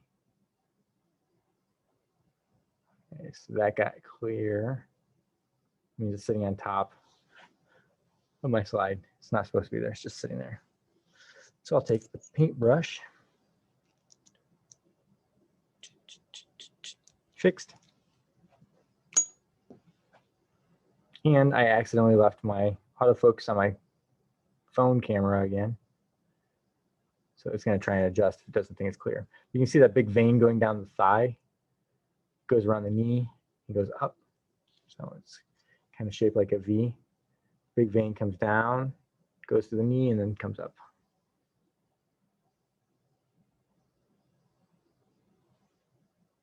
All right, this is perfect for setting up your cell phone, because if you're looking in it and you can see this pretty clear, you know you should be able to capture it with your phone. So I have my phone. I can see, and I'm just going to try and come close to lining it up. I'm not going to be perfect. Might have to have somebody help you with, let me scoot this forward. Might have to have somebody help you with holding the phone holder. So you'll loosen up the back bolt. It's going to wobble a little bit. Put your phone in. I don't know where the hole is. There it is. Pretty close. And then it's just feels like it's too high, so I'm sliding it down. Nice. Oh, close to the side. So I'm loosening up the bolt. Turning just a little bit. Oh. Oh.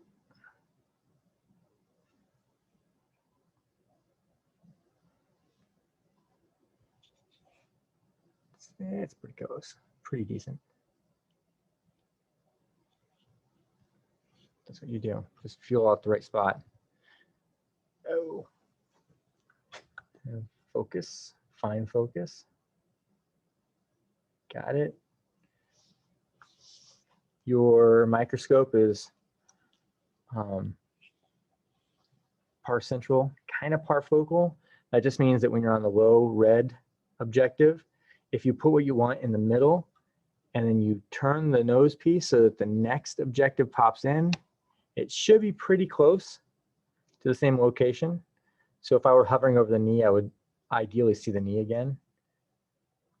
Par focal means it should be pretty close to in focus. It's not perfect. It's not bad either. So I just take my fine knob, tune it a little bit.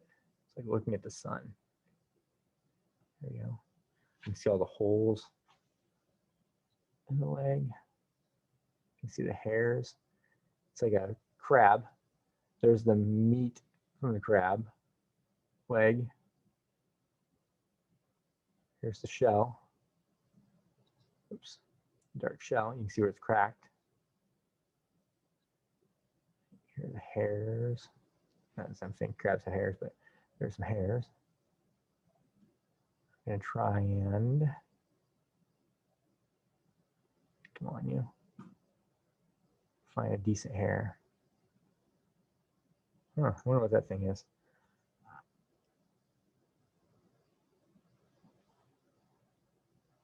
So I'm assuming that you're playing with and focusing.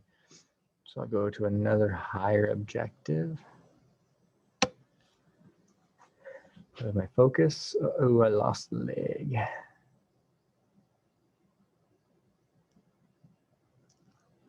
I lost it. Nuts. Oh well. So I lost it. Just means you have to take a step back. Still there. I was just lost.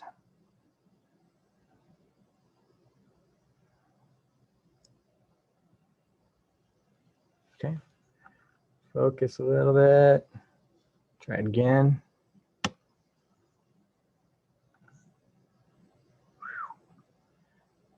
Close there. Yeah, too close. Okay, so there's a thickness to the fly that makes it hard for me to use my highest power. But that's setting up your scope, that's setting up your camera. And let's play some. So you can take your fly out, put it back in the case. I don't know if you're the type of person that likes to pick up after yourself when you're done, but if you leave glass slides laying around, you're asking for it to get broken and someone to get cut. All right, so next page. Down, shoot. Right, you already looked at a fly leg, so that little bit of fun is over. Let's go back to, oh, that's not it.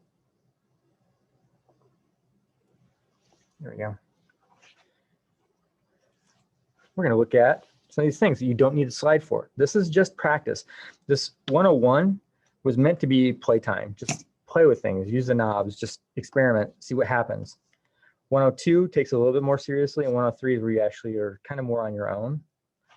But you have all the skills you need, and I'm still right there with you the whole way. So we're going to go back to setup, put our red objective. Let's take our scope stage all the way down, and it says check out skin. So you can see the skin has layers. There's dead skin on the surface, has hairs coming out of it. You know that nails come out of it too. So just slide your finger under, see what happens. Oh, there's a finger. Oh, nice. Looks like fingernail from here. Huh. All right, well, apparently the light underneath isn't working. Well, there's a little bit, and that's kind of clear. So I'm going to flip the top light. That's way better.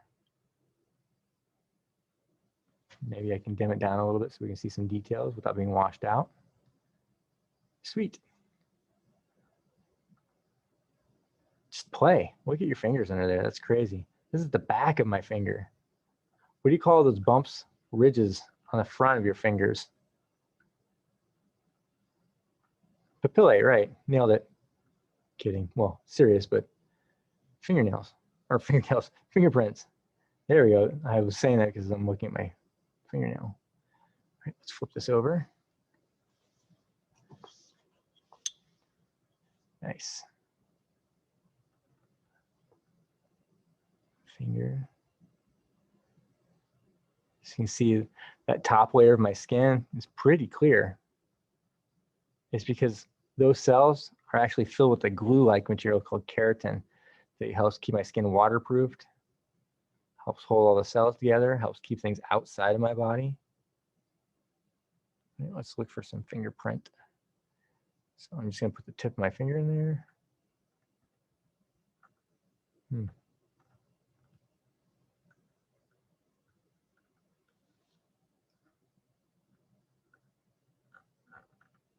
There they are, my fingerprints.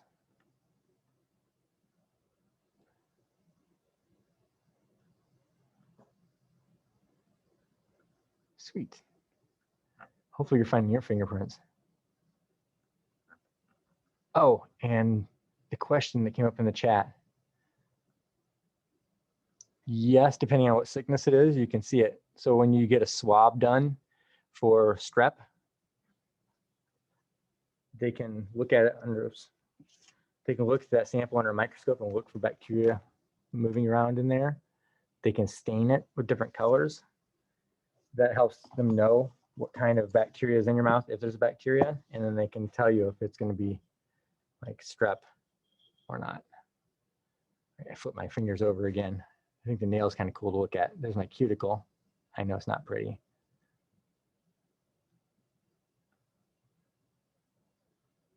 It's pretty cool.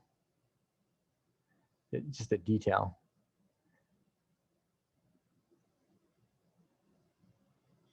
Look at different things. Flip your finger over. If there's a hair on your fingers, slide it under there. Check out your hairs. Right. The bottom of that page just says, don't forget about your notebook. You want to take notes. I'm kind of just moving through right now and getting the basic skills down, but you really want to take notes on everything that you do.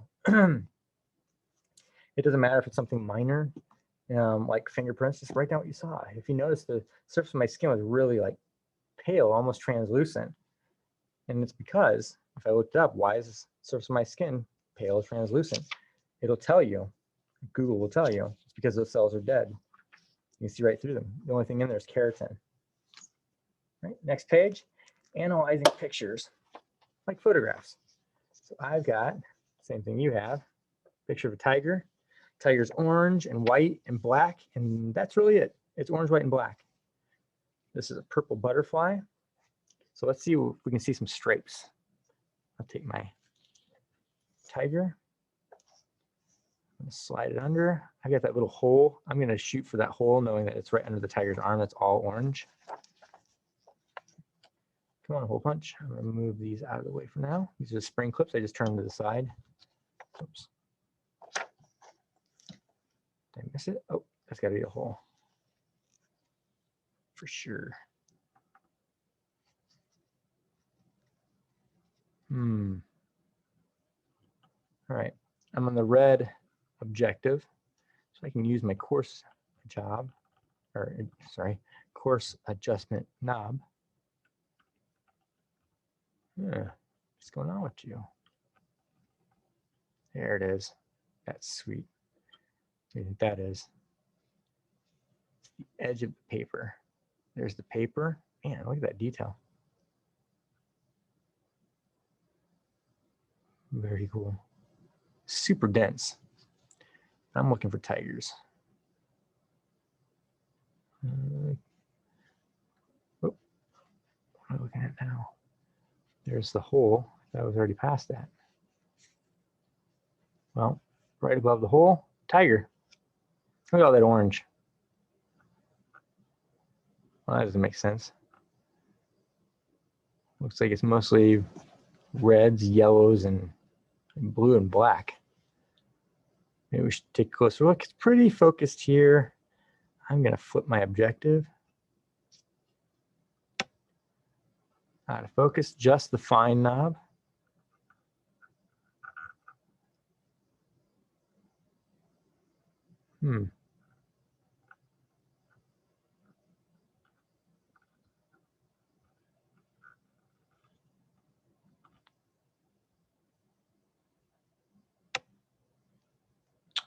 That's strange.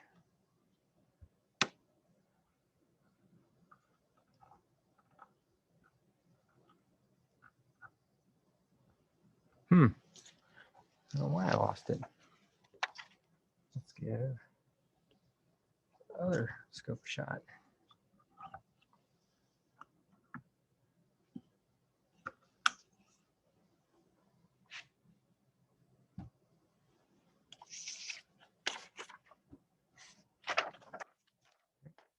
Sliding our tiger under.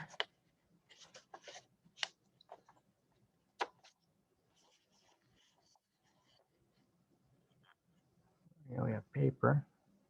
Paper, nice paper. Lots of detail, very cool. Ooh, do we just have an eye or something? Stripes. Totally tell it's a stripe, right? One tiger stripe. Let's see what happens when we go to higher. There it is. Huh, still not much orange. I mean, blue, reds, yellows. What the heck? What about that butterfly? Oh, a lot of blues, a lot of reds. But when I'm out of focus, it looks purple. So what's going on here? If you looked at the pictures, if you look at a printer, a color printer, it only usually has 4 cartridges in it. One's black, and the remaining ones are cyan, magenta, and yellow. because when light shines and bounces, it works a little bit differently than with pigments. But if you mix those colors, you can come up with all the colors of the rainbow, just having those 3 colors in black. This pointillism is actually an example of it. An artist took his paint and just hit little tiny specks, but spaced them out so well that from a distance, the person looking at it saw a full picture instead of just little tiny dots. Another way that your eyes work like this is the further you get away, everything starts blurring. That QR code takes you to an image of Marilyn Monroe, and when you back up from it, she turns into Albert Einstein. You get close, they flip again. So when you're looking at pictures, don't stop at just these pictures. Try other things like magazine pictures, because magazines, those pictures are always like really brilliant. Take your bookmark, be another thing. This is a nice shiny glossy paper compared to the other stuff. Let's see what happens here. If your parents have old pictures, photos, and they have the negatives, check out the negatives. What's going on? I had it, and then, there we go. Oh, lost it. I wonder if my finger's doing that. Sweet. Oh, my autofocus on my phone's going crazy. That's what. So that's part of the blue underneath Rube. Let me see if I can go to some print.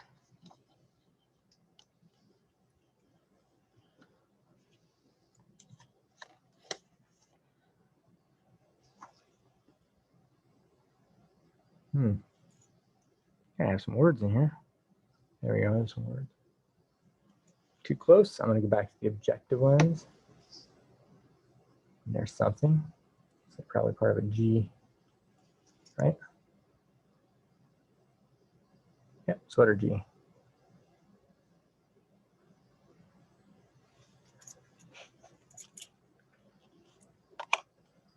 Yeah, look at lots of things. Like skin, if it fits under the scope, look at it. Most of the time when you're doing this without a slide, you're going to be using that objective lens, the low red one. Take a black and white picture.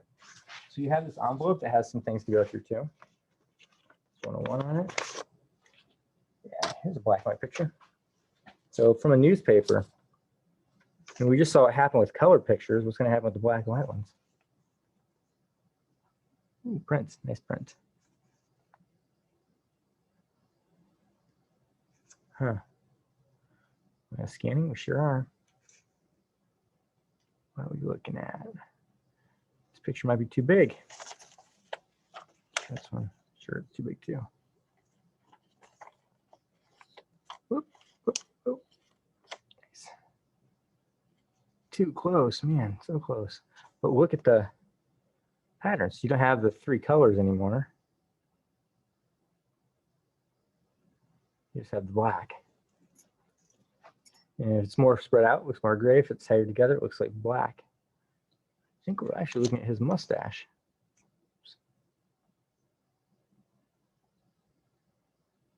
Okay. Try it with different pictures. Next, navigating. So here's your first real skill. When you're trying to find something on a slide, have you noticed that when you move one way, it doesn't act quite right? When you move another way, it's still not acting quite right, like the Etch-a-Sketch. So our next task is to find the letter E in here, preferably along the bottom edge somewhere. So this says it's been overlooked or forgotten, a refresher, plenty of these. Right there on the bottom. So I'm going to slide it in, get these spring clips out of the way. Boom. Hit E right away.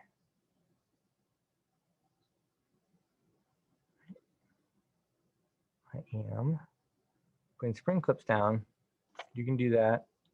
You don't have to. You can just keep rolling the paper around, but I want to be able to have some hands free. So the spring clips are holding it. Focus. I can tell my autofocus is going nuts. There we go.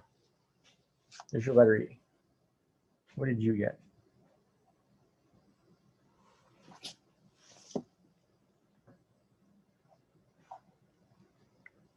Something seems off. So if we look at this newspaper, I look at the letter E, it looks right, But when I look at it up there, it looks what? Looks like a mirror image, right? So it's backwards. What about up and down? Nope, it looks okay. Well, what if I move this paper? What if I move the paper towards me, pulling it at the microscope? Oh, it went the way I expected. Pull it away. Nice. Down. What about if I move over to the left? Oh, there we go. Totally move to the right. Okay. But you get used to those movements and you can predict and put things where you want without thinking. Someday you'll be carrying on a conversation and moving the letter E's and impressing all your friends. Okay, don't forget your notebook. So this is a good learning experience. I actually wrote my notebook earlier. So I will do it again, but over here. The first thing I wanted to notice is the letter E. When I look at it with my naked eye right here, it looks like this. So that's normal, I guess. But then I look under the microscope and looks like we're here. And the line comes across, whoops. Very much backwards. You don't have to be an artist to take notes, but it is important that you like draw down pictures or thoughts or ideas. So if you are looking at a bug, what are the most important things? Spend a little time on those important things and just kind of do your best on the other parts. You don't have to be Leonardo da Vinci when you're drawing pictures, right? The next thing you need to know is whenever you write this, write what your specimen is. It's the letter E. Now I'm questioning which way to write the letter E. Right? Then your magnification. So when I look in the top part, it's magnified by 10 times, but that magnifies the objective down here, which is on the 4. So I have 10x times 4x equals 40x. My total magnification, looking at that E, is magnifying it 40 times. All right, let's look a little closer. When you go to look closer with the next objectives, you want to make sure you have your slide centered. So I'm going to move this up a little bit. All right, I lost focus, so I'll just bring it back. There we go. Oops, I bumped it again. All right, now I'm going to turn the revolving nose piece as my objectives down here. I'm going to turn it to yellow.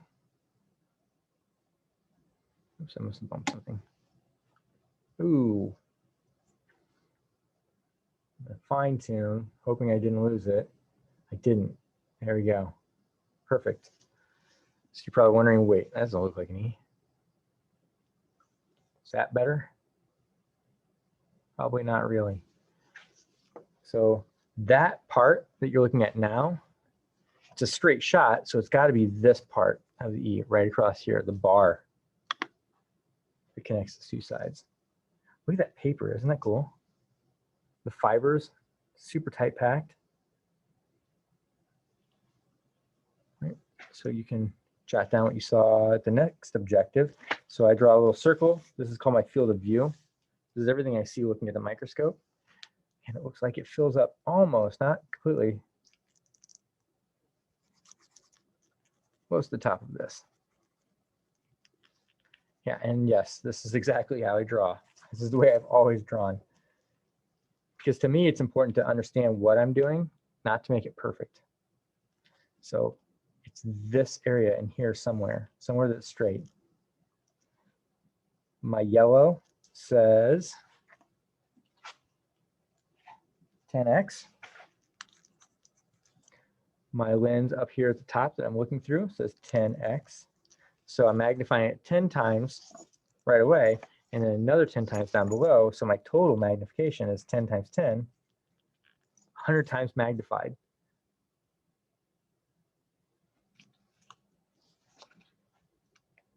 And we saw no pictures. So we look at both of those people. Saw nothing. Oops. into the last one. So let me get that E back in place. Boop. Okay. My objective spinning, can you see that? Just twist it back on if it happens to yours. Just don't take them off. You don't want dust to get in there. Same idea with using only lens cleaners or lens quads. That dust is real bad. Let's get the E back in focus.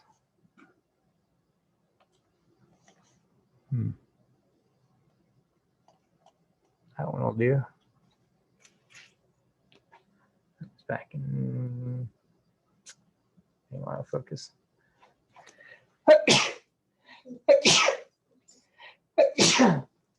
Woo. Excuse me. All right, so that's my scanning. If you mess up and you lose your specimen, you just go backwards. Turn it back one. If you can't find it on the lower objective, go all the way to the beginning and start over. All right, I'm going to go to yellow. I already did that. That's where I saw just the top bar right there. Perfect. Other than zoom. And then now I'm going to really push the limit. And I'm going to go for the highest objective. Nothing.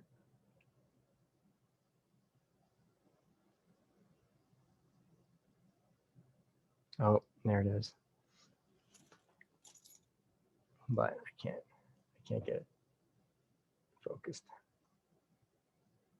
It's actually not in my focal range.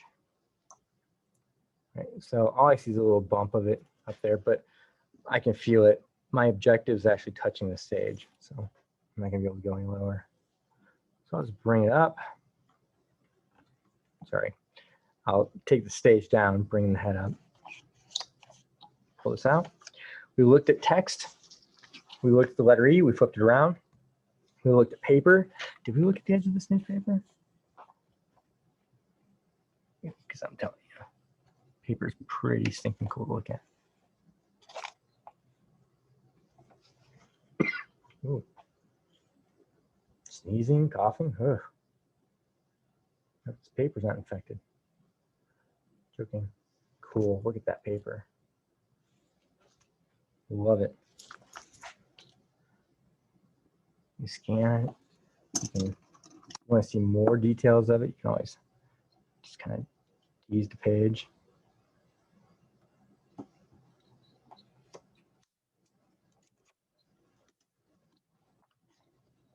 Roughed it up. I have one fiber poking out at me.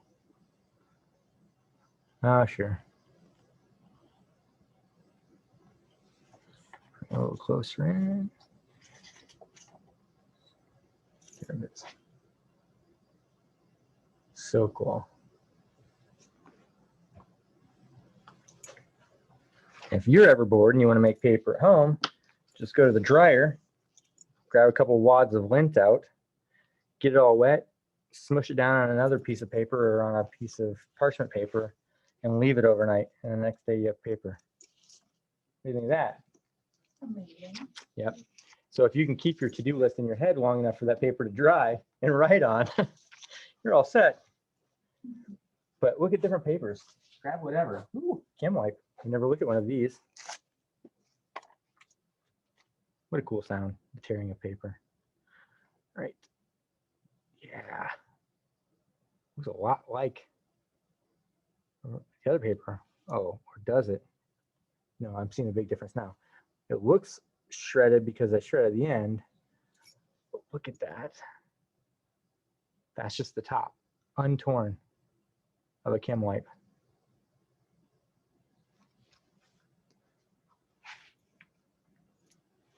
How about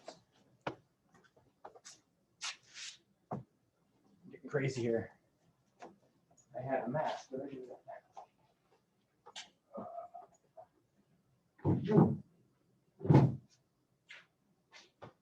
Nuts. I had a mask I couldn't use anymore. I thought that'd be fun to cut. But you can do that if you have an old mask you're ready to recycle out. Look at it.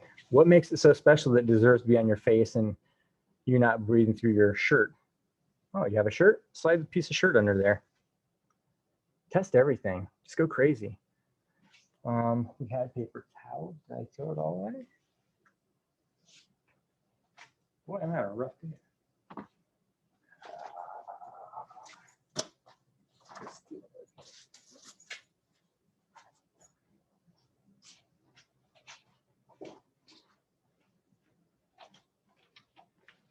Cool. So you got a paper towel in there, in your white envelope that says 101. I'm just going to take a little piece of the corner of it.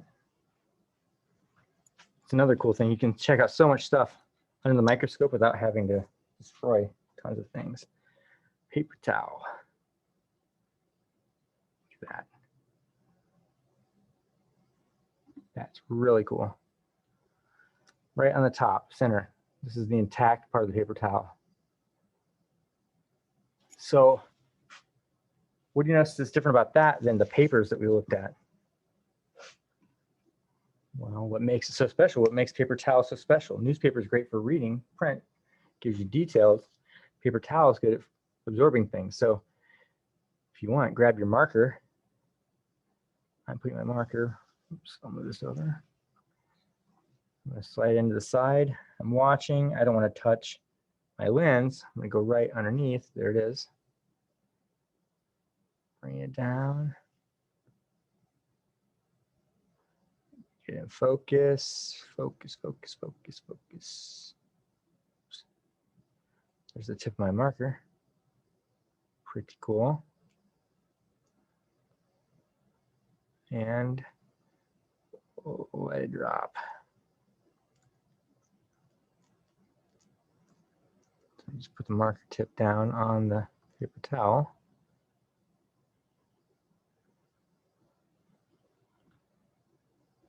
I lost it. There we go. Oh, look at it fill. So the paper towel sucking the ink right out of the marker. There's the marker tip in focus. Paper towel in focus. Slide this way and see what's happening. Can I see it spread? No. Try another spot. Get crazy experiment.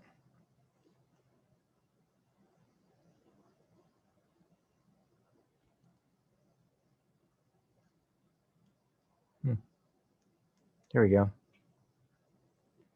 Sweet. So what makes the paper towel so special? Look at it suck all that ink out, and it's filling all those gaps. You saw all those airy gaps? Full now. I'm going to try the same thing with that newspaper I just had. Here's my newspaper. There's my nice smooth surface. Well, kind of smooth. Marker. Oops.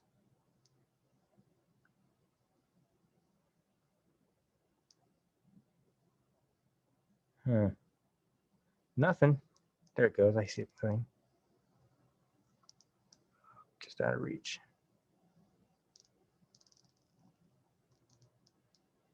You can see it. There it goes. Bleeding. Not nearly as fast as the paper towel.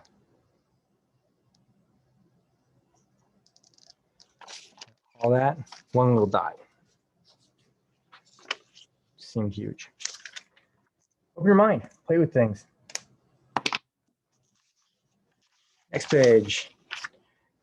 Let's do a chemistry experiment right here on your microscope. So normally I'm not a big fan of making messes on it. I'm still not, but you might drop a couple of things, make some mess. So here's how we're going to do it. You're going to make your first slide. You're not going to make it out of glass. Be creative.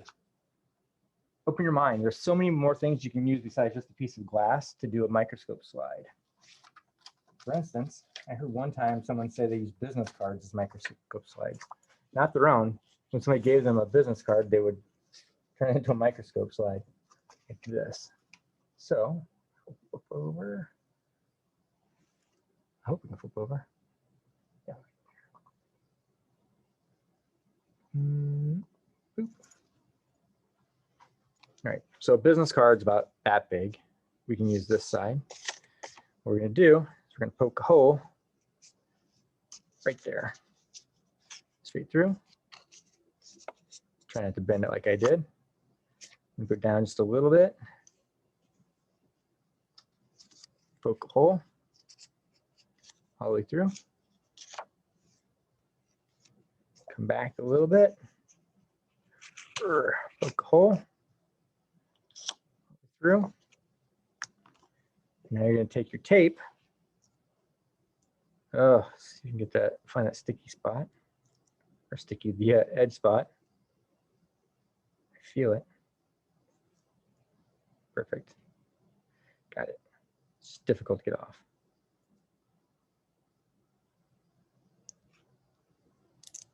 There it goes. Okay. I'm going to take this tape. There are two sides, remember, to the card. There's a side you poked in that's kind of smooth, and there's a rough side. I'm going to go on the smooth side. Make sure it's long enough. And cover all my holes for smooth. 3 holes, completely covered, seal around them. I have a toothpick here, so I'm just going to use that to pop the tape off. Pop. Right. So I have these 3 holes. Let's reopen them. Toothpick. Should have probably bent them back a little bit before I put the tape on, because my finger went under and kind of bent them where I didn't want them to go. Right.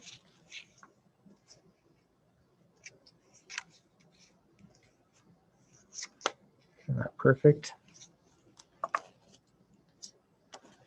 but I'm going to make sure it's open like that, like that, like that, like this. And I'm going to take those rings. And the rings, when you make a slide, they're really there to catch things that spill over. So we call it a well slide,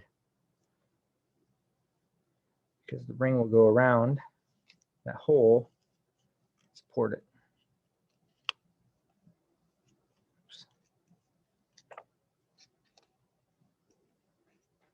Sorry, just putting it like that.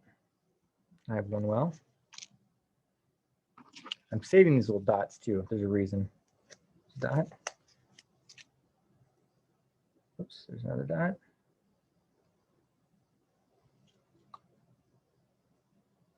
And I'm also stacking them for a reason. But it's my next ring.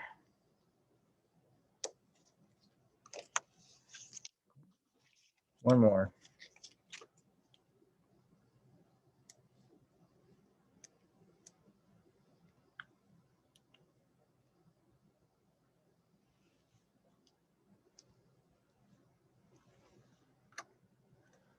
Okay.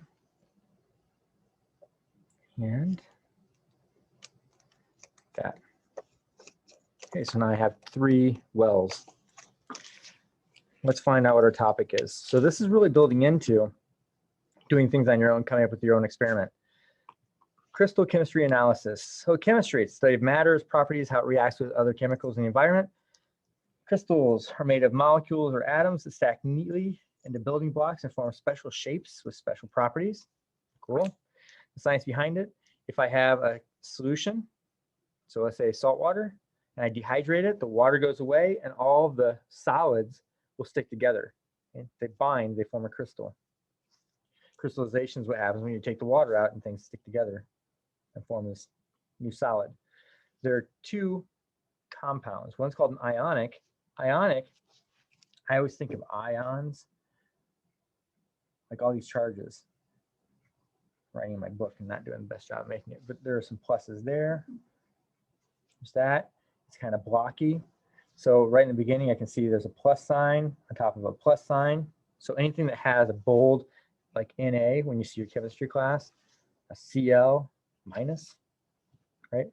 Mg plus, magnesium. Those all have a charge on them. If they're left alone with each other and you take water away, they stick together like blocks, ions do. The other that you're going to look at is called polar covalent. Polar covalent, they have poles like the South Pole and North Pole, so they have a little bit of a wobble to them. They'll stick together if they're pushed together, but they don't care about getting together. Once they're together, they don't care about getting apart.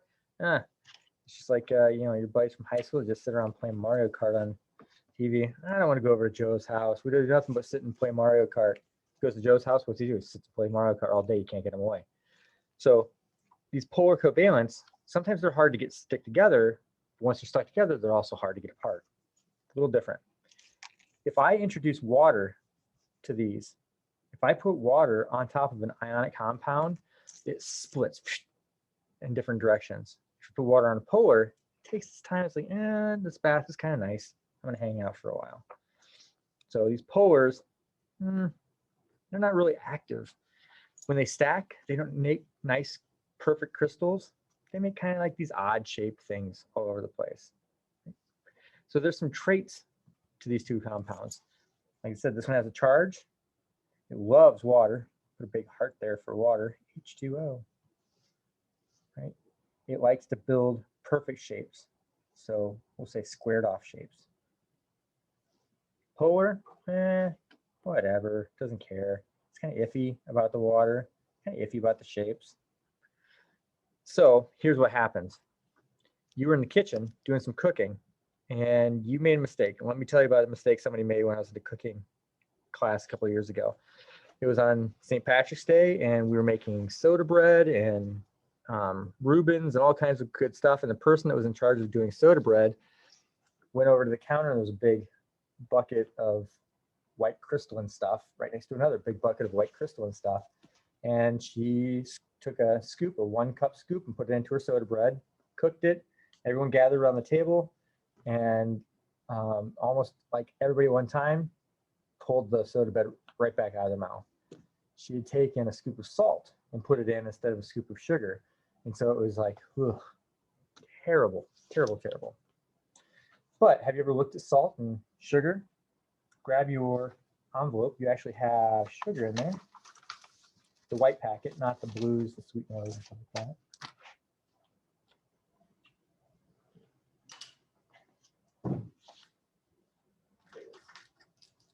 So you have a sugar packet. You also have a salt packet and a pepper. May as well pull the salt and pepper out together. Go together like salt and pepper. So you have sugar, salt, pepper. Pepper is just the funsy one. So we're going to see what happens with salt. We're going to take a look at it underneath the microscope. Just tear the edge off of this packet. Open it up. And I just want a couple crystals in. I don't want to make a big mound of salt. So I'm just going to put a couple crystals in. I mean, technically I could dump it out on another piece of paper and just, yeah, it's plenty. And just, you know, use my spatula or my tweezers to move it. Just my salt. So I want to mark it. Oops, I bumped. So I remember. Sugar.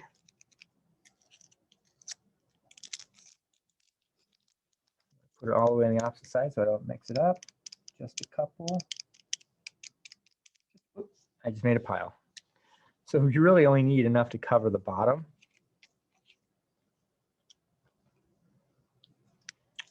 I guess I didn't put as much as I thought. Ah, now I did. I think I got enough sugar on that one. What do you think? Wow. All right. Well, let's tap it off. Tap, tap, tappy.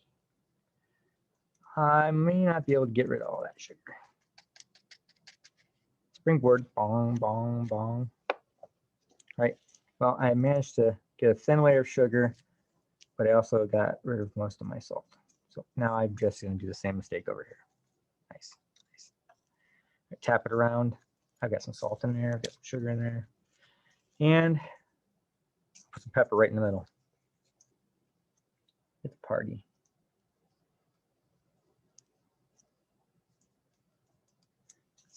The pepper doesn't want to come out.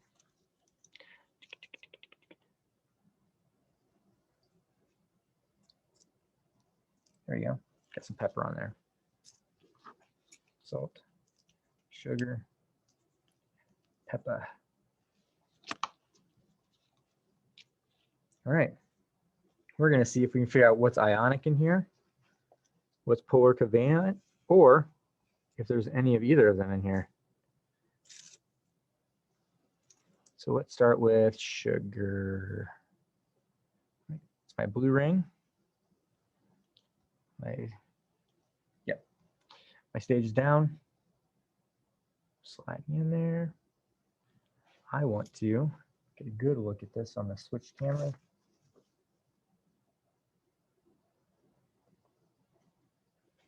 Right, just my blue ring. May as well focus on it. I know it's going to be, yeah, look at that. Whoa, it's covered. I went crazy, remember? Sugar stuck all over everything. Let's go in a little bit closer. Huh. There's the edge of the ripped paper. That's kind of cool. Look at all those little sugar crystals. Oh yeah.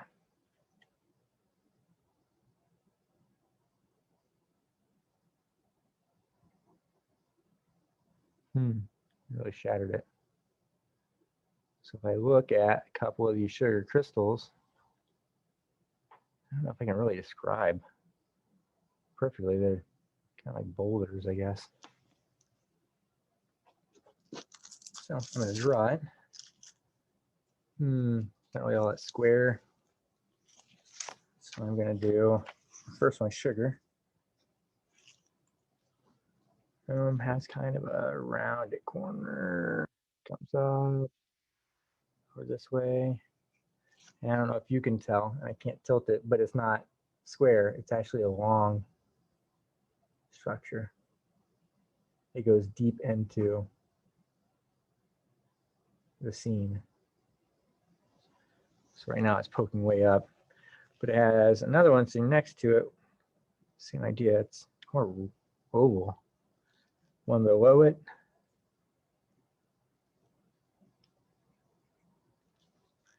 And then there's also a one over here. And then we got to put my paper in. Love the paper.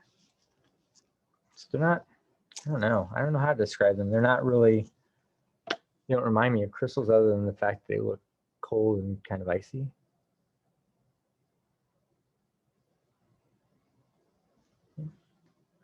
So let's take a peek at the salt.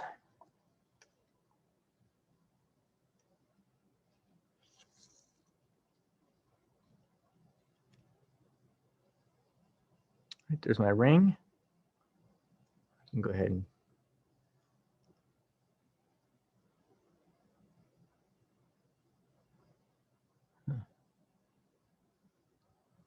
edge. So we know there's a ring. Whoa, there they are. How would I describe that? Doesn't look like anything. Oh yeah, they do. They look exactly like cubes. Lots of them. It's like somebody's been playing dice. I've got plenty of cubes.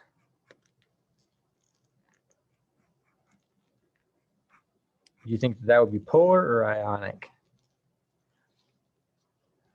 Some weird round one over here. I bet my sugar got in the salt.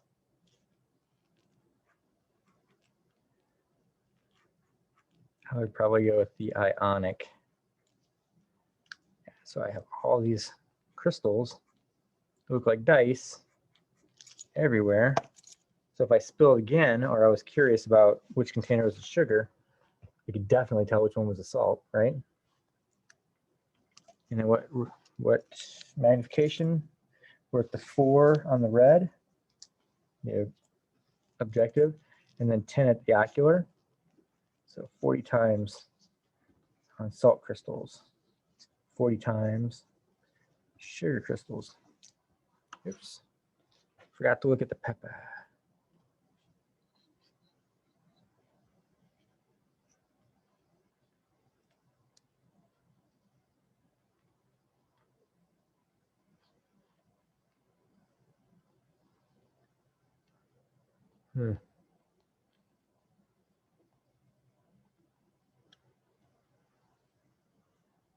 Pepper just looks like an old moldy piece of bread.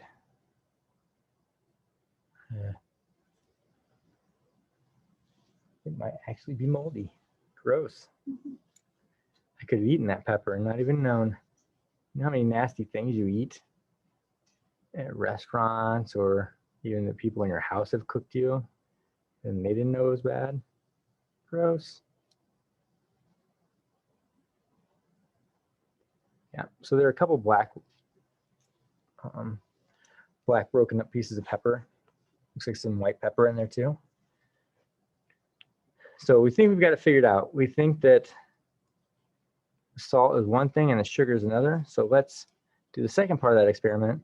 And we know that one really loves water and one's like, meh, water smarter. It's everywhere. Let's start with this one. What was that? Was that sugar or salt? That was the salt. Looked like dice. It might be, I don't know, a couple of those may be sugar. But we're going to get a little water. Eyedropper, push the air out. Not all of it, just a little bit. Suck up a couple of drops of water. You don't need much. We're going to see what happens when we carry out this chemistry reaction. So I've got a dropper. Oh, I guess I can do this. I'm going to just hang one drop of water. Squeeze the dropper just a little bit so one drop just kind of dangles there. And then let it drop right in the middle. Do you see anything? You can actually see the salt breaking down right in front of your eyes. Pretty sweet.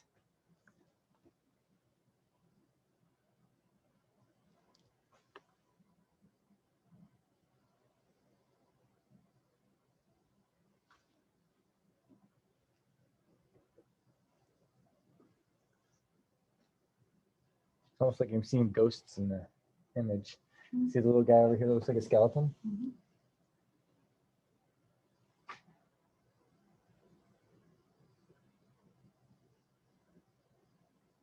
Yeah, it looks like creepy's going behind. Love it. Microscope chemistry. Who'd thunk? I like the one in the top left is just splitting. It's like a big chunk of ice and it's melting. I have a pretty decent bubble of water.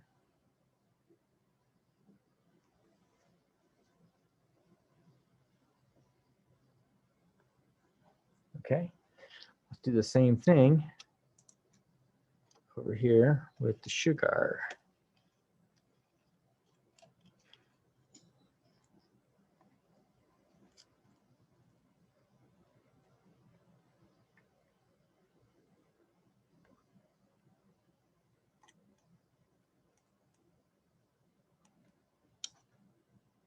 Oops.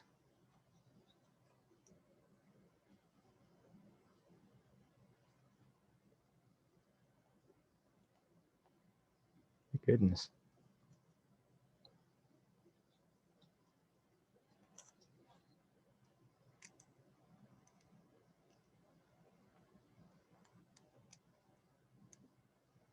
There you go.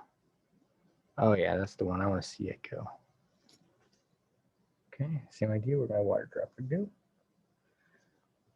I have a little bit of water still left in this. I only need to dangle a drop. Oh, where'd my rock go?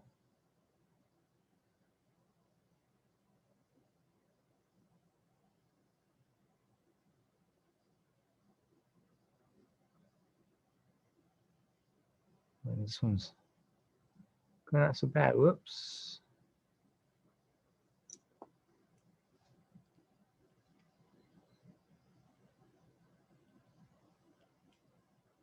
I blew it and moved.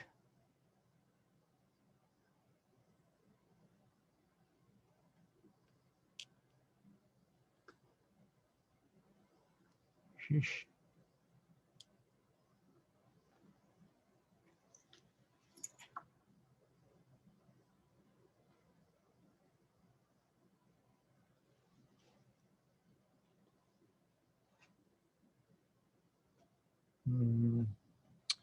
Sure seems like suspended animation. Huh. Looks like it's done reacting already. So which one seemed like it went faster? You could time it. It could be part of your experiment. I would guess the salt went a little bit faster. Which one would you say was the perfectly stackable, the cube shape? I would guess the salt again. So which one of these two, a polar or the ionic, likes to dissolve things quickly and also likes to make perfect shapes? I don't want to say cube necessarily, but perfect shapes. It's the salt. So that's kind of the first experiment. What's going to happen?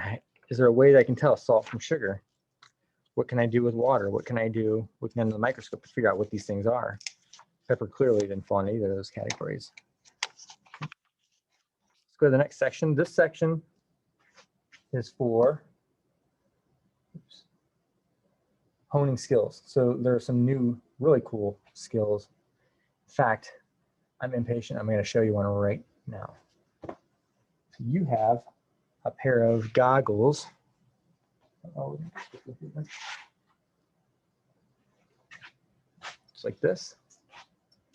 Okay, like the 1950s 3D glasses. But they're polarized. So polarized means that the light, you have all these colors of lights and wavelengths that are just fanning out, but going in the same beam pattern with white, right? So that all the colors are there.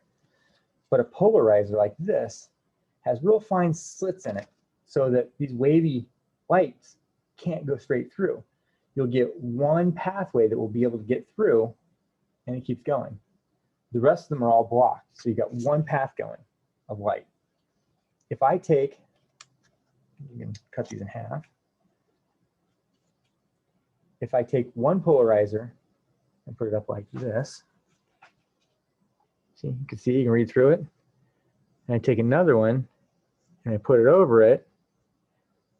If they're at 90 degrees, if their polarizing ability is at 90 degrees, it blacks out all of the light. You can't see anything through it. But if I turn it, now you can. So like polarized lenses, that's what they do for you. They take like reflective brightness off of roads that's coming up and making it hard to see, and they make it so that it's polarized. You don't see those like mirage-y lines and things. So it makes it for safe driving. Okay. So if we put this underneath your sample, so I'll take one side and I'll put it right above the light. I can't really show you, sorry. I can do it with another scope. So I'm just going to put it above the light, somewhere above the light, whoops, but below the sample, somewhere in here. And by the way, did you notice when they're like this, matching up, that's when they block the light. When they're perpendicular, they don't. All right, so I'm going to slide this in this way. And what should happen is if I take this second one and slide it above the sample, it should block all the light coming together, but they don't. Oops, I lost my salt crystals, sugar crystals. Let me find my sugar again. Oops, it may have dissolved.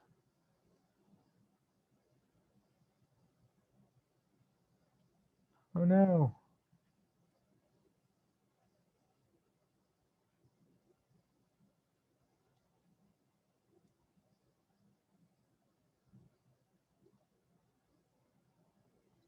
All right, well, I'm trying to prove a point. I'm adding sugar. You can too if you want. I'm just gonna add a little bit, so I'll just take tweezers or my spatula, scraper. Put a couple pieces right there. Bring them in. Dump them on. There we go. It's starting to melt already. I'm gonna put my polarizing light underneath. Polarizing light above. And turn. Go. And of course, this time I'm having problems with it.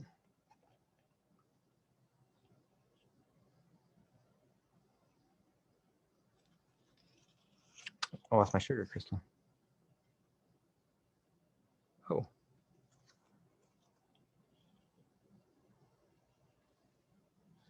No. And that's the bad thing about science. Sometimes things don't go your way. Let's see if I can get that guy.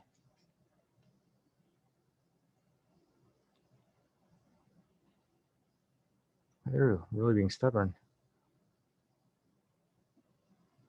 Huh. Crazy. I like it. See how salt feels.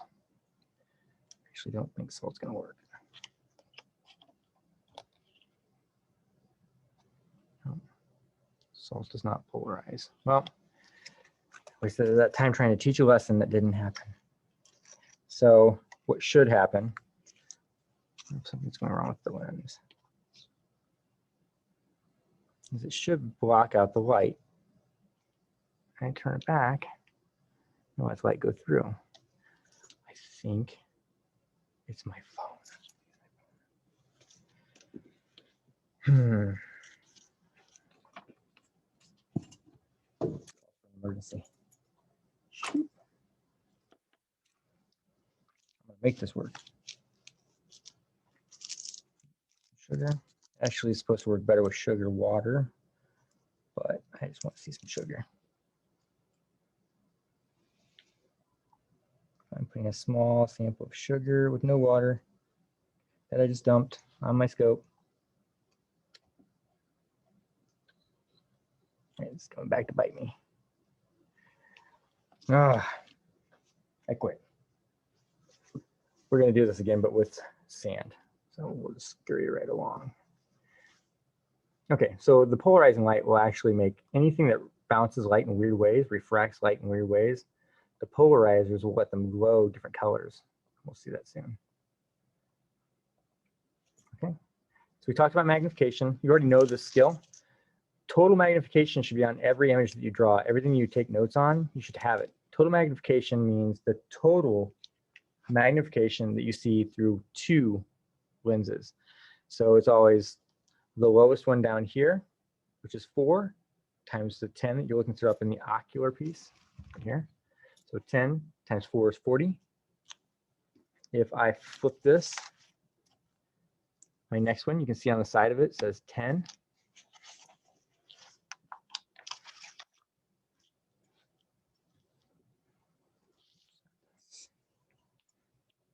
It says 10 right there. So I have 10 in my objective. I have 10 in my ocular, so 10 times 10 is 100. And the last one is 40. So blue is 40. So I have 40 times 10, 400. So if you're filling this in, your scanning magnification for your objective lens is 4. The lower power is 10, and the high power is 40. But my ocular magnification is 10 across the board, 10, 10, 10. So it's scanning, 4 times 10 is 40. You write that on your pictures. Lower is 10 times 10, 100. High is 40 times 10, 400. If I pulled this off, like this, and I change it to the 20, I'd have to recalculate all of those. So I would just change where it's 10 to 20. So I can get 4 times 20, 80. 10 times 20, 200. 40 times 20, 800. So I can get 800 total magnification on that. It's just a review. I think you've already figured that out. Bugs and insects. Looks like something gross. So dioscopic illumination means that you are lighting from underneath. And that's what we've done mostly. So in your packet, you should have a little bag of bug.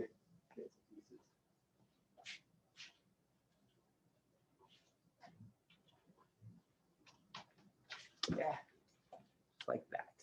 Oops, that's sand. It's like that one.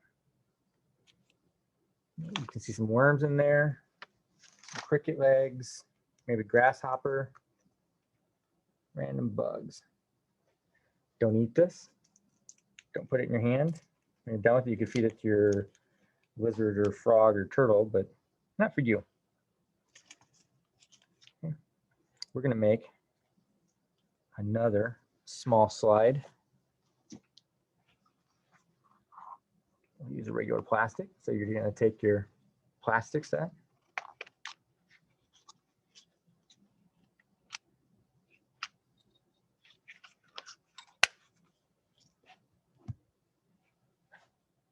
Right.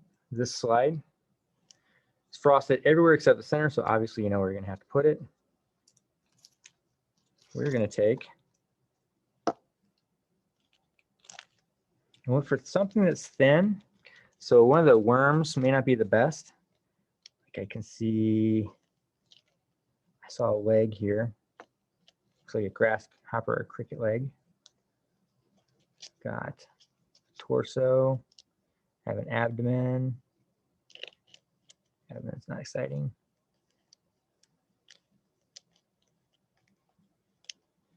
There you go. The thoracic region and part of a head. Got it.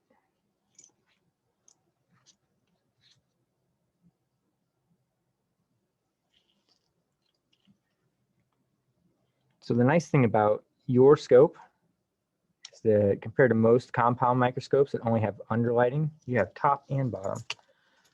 So bring it to your red objective. You're gonna bring it down. Stage down, red objective on. Gonna bring this bug back here. And right now I'm doing underlighting. I don't know if it's gonna cut it. Not gonna cut it. So I'm gonna bounce some light off the top. Flip to the upper one, where the power button's on the back, the bottom. Let's see what we can see.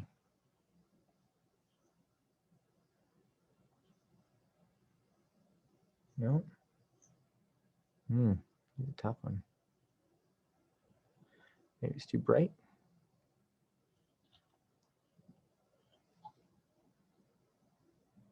There we go.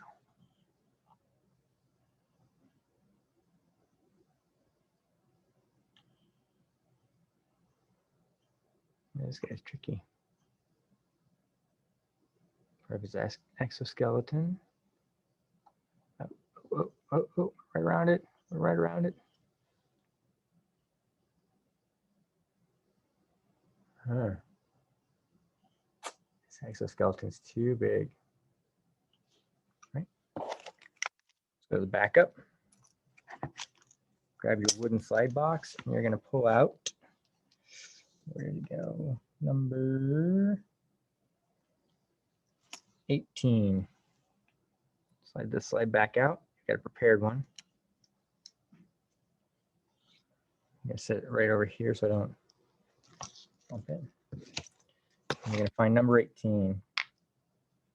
Ooh, I was off by 1. Oh, no, I was off by 2.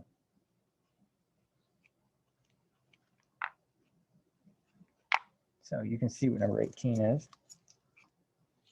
Honeybee, another insect with a big chunk. Right. Just put it right here. Make sure I'm the red objective lens, the low scanning.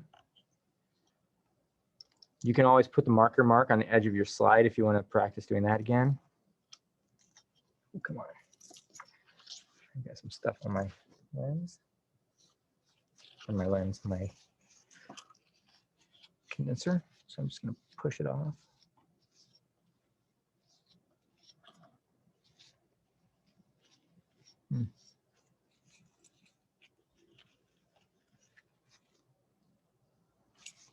It all came off.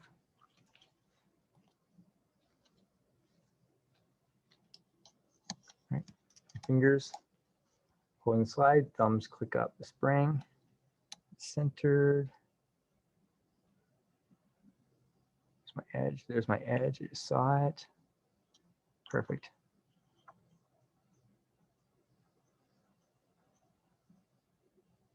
And there it is. Right. That's the edge of my slide. I'm gonna pull it back down. This honeybee is pretty thick, so you can see everywhere that there's a sealant holding it in place, you're gonna see lots of bubbles and lots of flaws.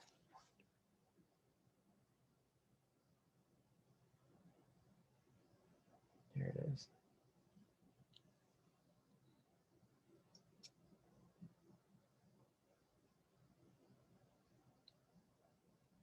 Hmm.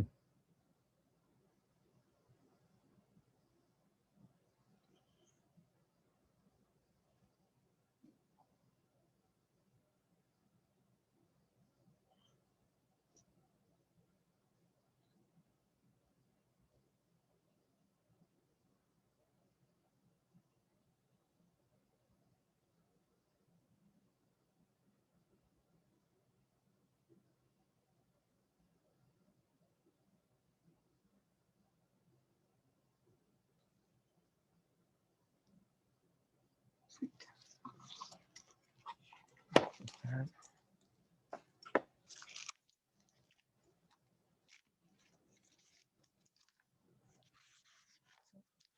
Honeybee is an insect. Oops, I thought I had a picture on the next page. It's an insect. It actually falls into a group called arthropods. Arthropods have shells. They have,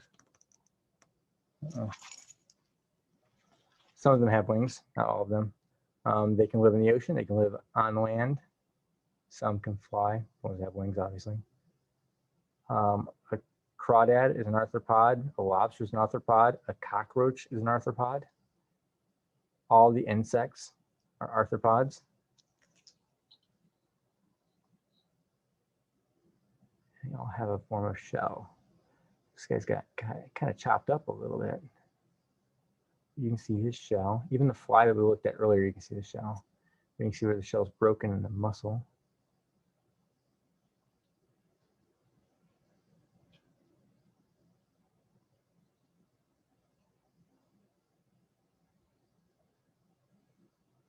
And I'm gonna flip him around like this, because I can't turn my camera upside down.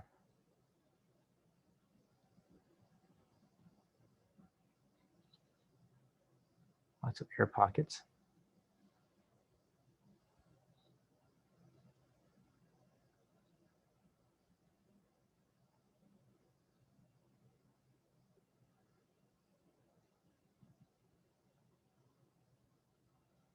Better.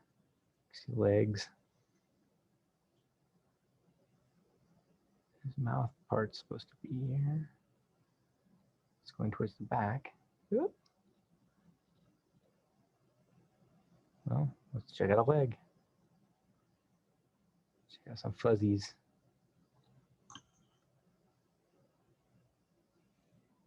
Zoom in.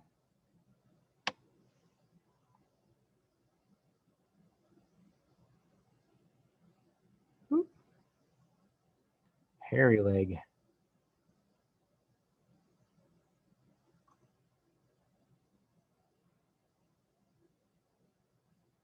You can see part of the skeleton. You can see the hairs coming off. You see how strong we can go. Ooh. It's like an armor. You can see the individual hairs. Let's go back. One objective. And let's flip the light direction. Okay.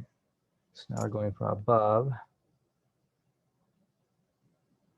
You kind of change the perspective, so it looks a little bit different. Let's go for scanning, the red.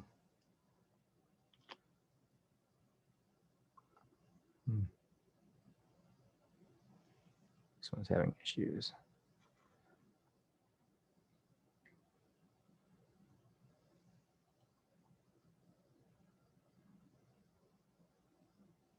I hope that's not because I had salt all over my microscope. Nope.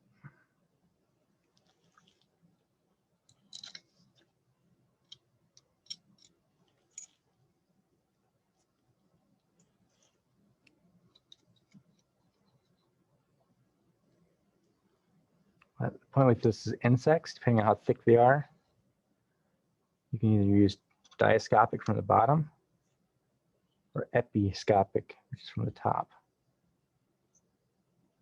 Mine's just going crazy. Right.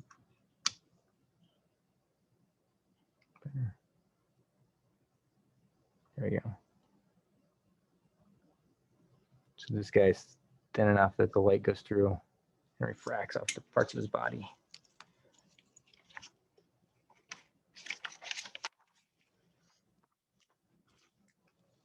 Okay. We're going to skip over field view because I want to try and get some fun stuff in before you have to go. But I'm going to record these field of views and come back to it. So if you want to flip to resolution, right, couple in, field of view, plants, and resolution. Resolution is being able to distinguish two parts from each other. So if you have a high resolution television, you get a lot of detail in it. Magnification is cool because it can make things pop. It can bring things like really close to you, but it doesn't mean that you can always see things clearly. Because you can magnify things, we get a blurry image, knowing it's bigger, but resolution is really what helps you to distinguish one point from another, two separate things apart. So in your envelope that says 102, you should have a penny. This. I'm guessing you've all seen a penny before. We're going to look at it a little bit different. So let's take out the B, drop the B back into the slide case. Close my slides. And we're going to explore the penny and see what we can resolve this. So penny you don't need, it's big enough that you don't need a slide to go on here. And slide it on and put over the light. Obviously, we're not going to be able to project from the bottom because metal is going to block it all. Let's see what we can do.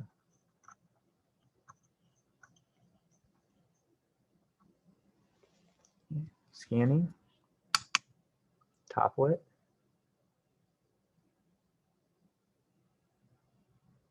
Ooh, mine's kind of crusty. I can see the edge.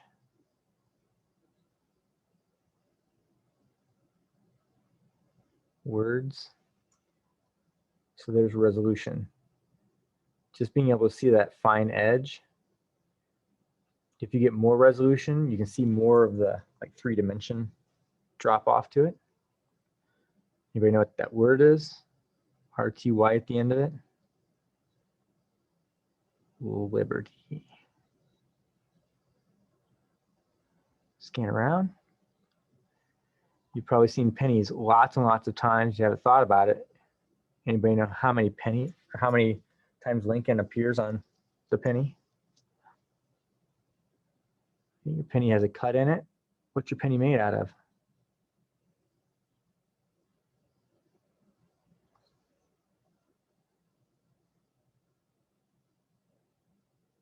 Something tore it. You can tell by the scratch marks. It looks silver on the inside, not coppery. Because after 1982, your penny is more zinc than copper.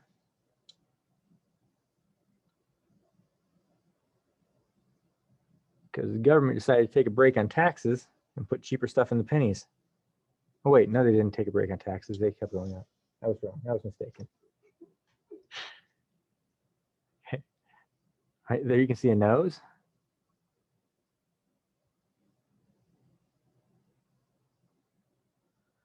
So there's definitely one Lincoln.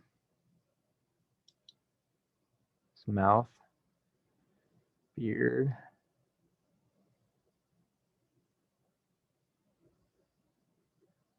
Ooh, the ear. I've been moving with my fingers. Let's see if I can get my fingers on here. And you already know that the image is flipped, so oops, 2000.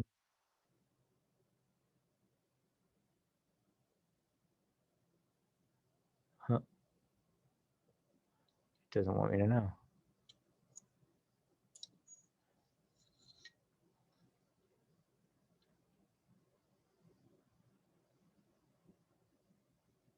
Can't seem to find another Lincoln.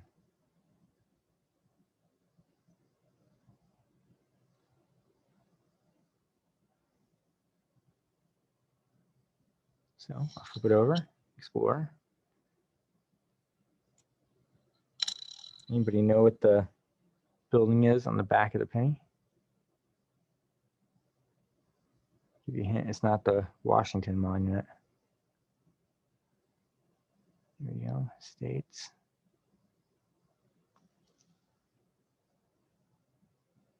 Pretty decent resolving power, even with my autofocus on.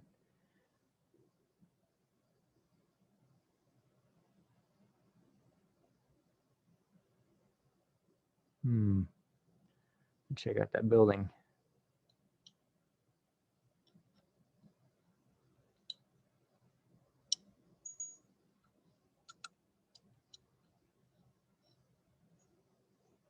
So coin collectors can look at a coin and see if anybody's cleaned it before to make it shiny, to try and bring back its value, but it leaves marks all over it. Clearly nobody's tried to clean this penny. Super filthy. So can you see that? I'm just scanning along that building on the back.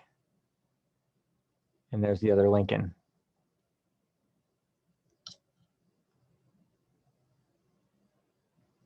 A lot of light. Turn it down a little bit. Oh, that made it worse.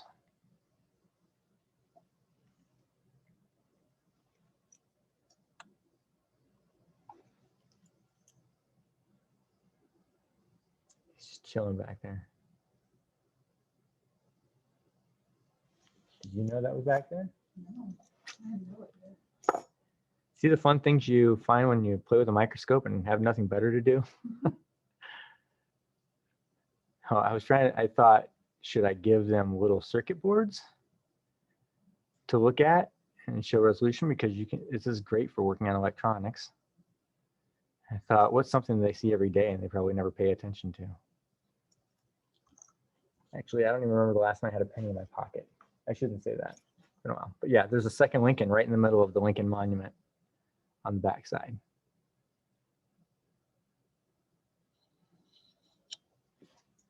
Boom. I totally want to get this one last thing in, just one more. Because I want you to see how cool the glasses are. So if you grab the sand, resolution is all about being able to distinguish 2 points.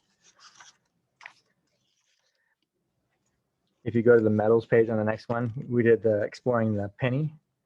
But anybody want to guess what that thing is? It's actually, and there's one in here, tip of a safety pen under your microscope. So you can explore and look at that. Things you usually don't pay attention to the detail of. Oops.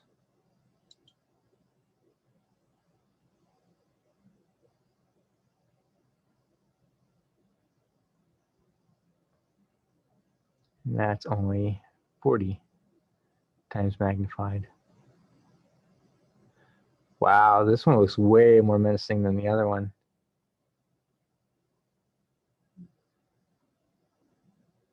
It's like some Star Trek-y weapon.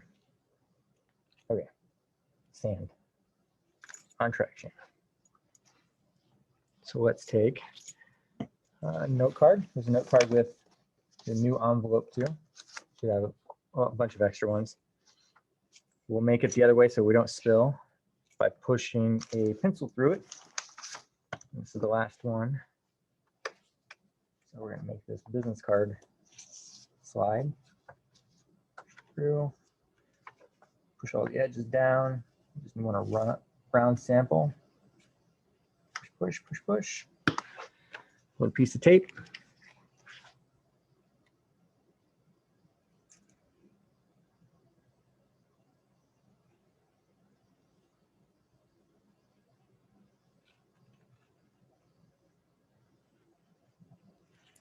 I can get it off. There we go.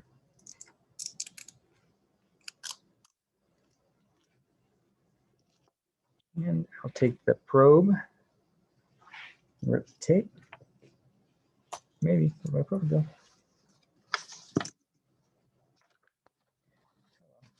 In the envelope, there's a plastic knife.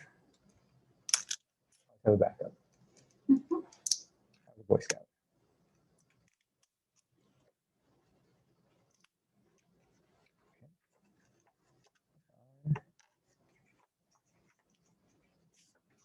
So I made a little slide card again. Tape on the bottom. Smooth side. Here's a catch-all. And a little packet of sand and some seashells. It's a little mini vacation right in your kitchen. I'm going to take a little bit of the sand, not a lot. Put it right in the hole. I don't want multiple layers. I want to try and spread each of those pieces of sand out just a little bit.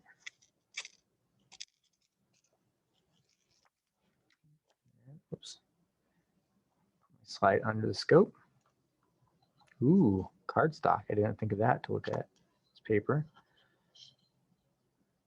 You can definitely see it's thicker than the papers we looked at earlier. This way.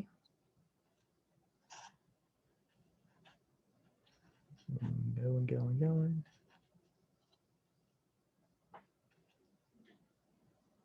Oh, there we go. Oh, my scanning is really doing a great job. It's almost like it's 20x, not 10x up here.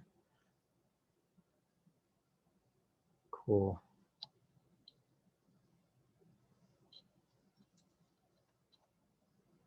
Nice white sand. All of this is quartz. It's a mineral. It's not rocks.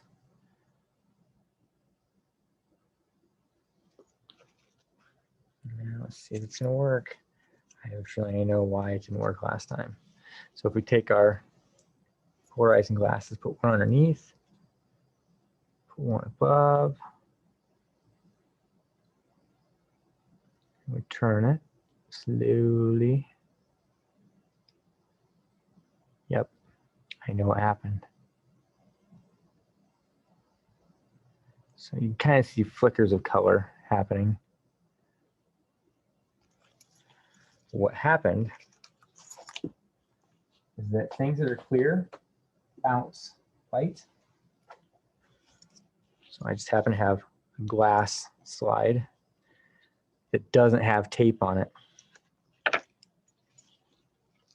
gonna put a little bit of that sand on the glass slide. There you go. You won't be able to do this. Maybe if I can find my sand. Back to the back where it belongs. Doesn't seem like me. Sure didn't. Bugs. Glasses. Floss. Where's my ring here? Sand.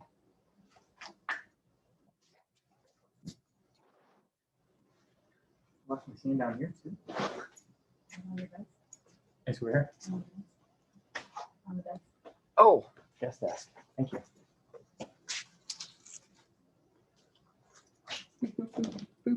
Okay. I wasn't sure if I'd run out, so I got a lot. So sprinkle a little bit of the sand. Oh, I sat the sand right on my old sand.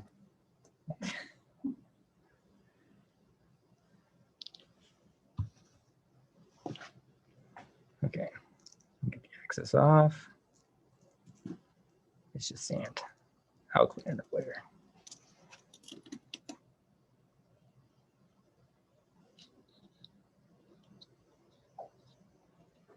Okay, going under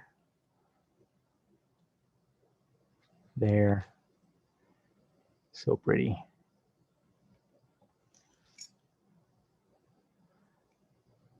You can see how crystal clear it is.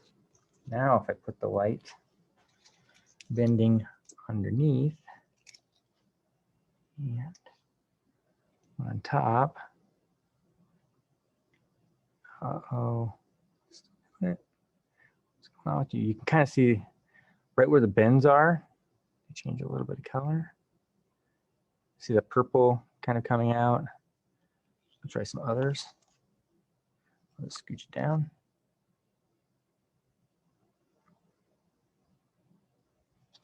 Give these a shot.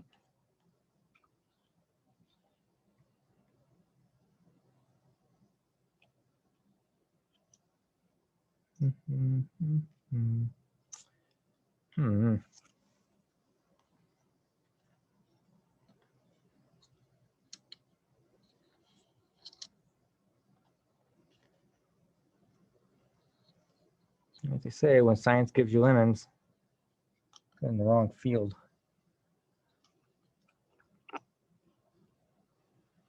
Yeah. Well, nuts. It's just one of those days with the microscope. So it's trying to change colors, and I think my autofocus is going crazy on me. Yep. Yep. Well, nuts. And out of time, too. So we'll be opening up the new packets. I'm going to put together the pieces that we're missing here. So if you get a chance and you want to come back and play, you can go through that. You can look at field of view and how to measure things in the microscope. You can learn about filters, the red and the blue that you have, how to do simple wells, and then I will make this thing work and get back to you too. So thanks for playing today. Have a good weekend, and I'll talk to you soon. If you have any questions, get a hold of me. Thank you.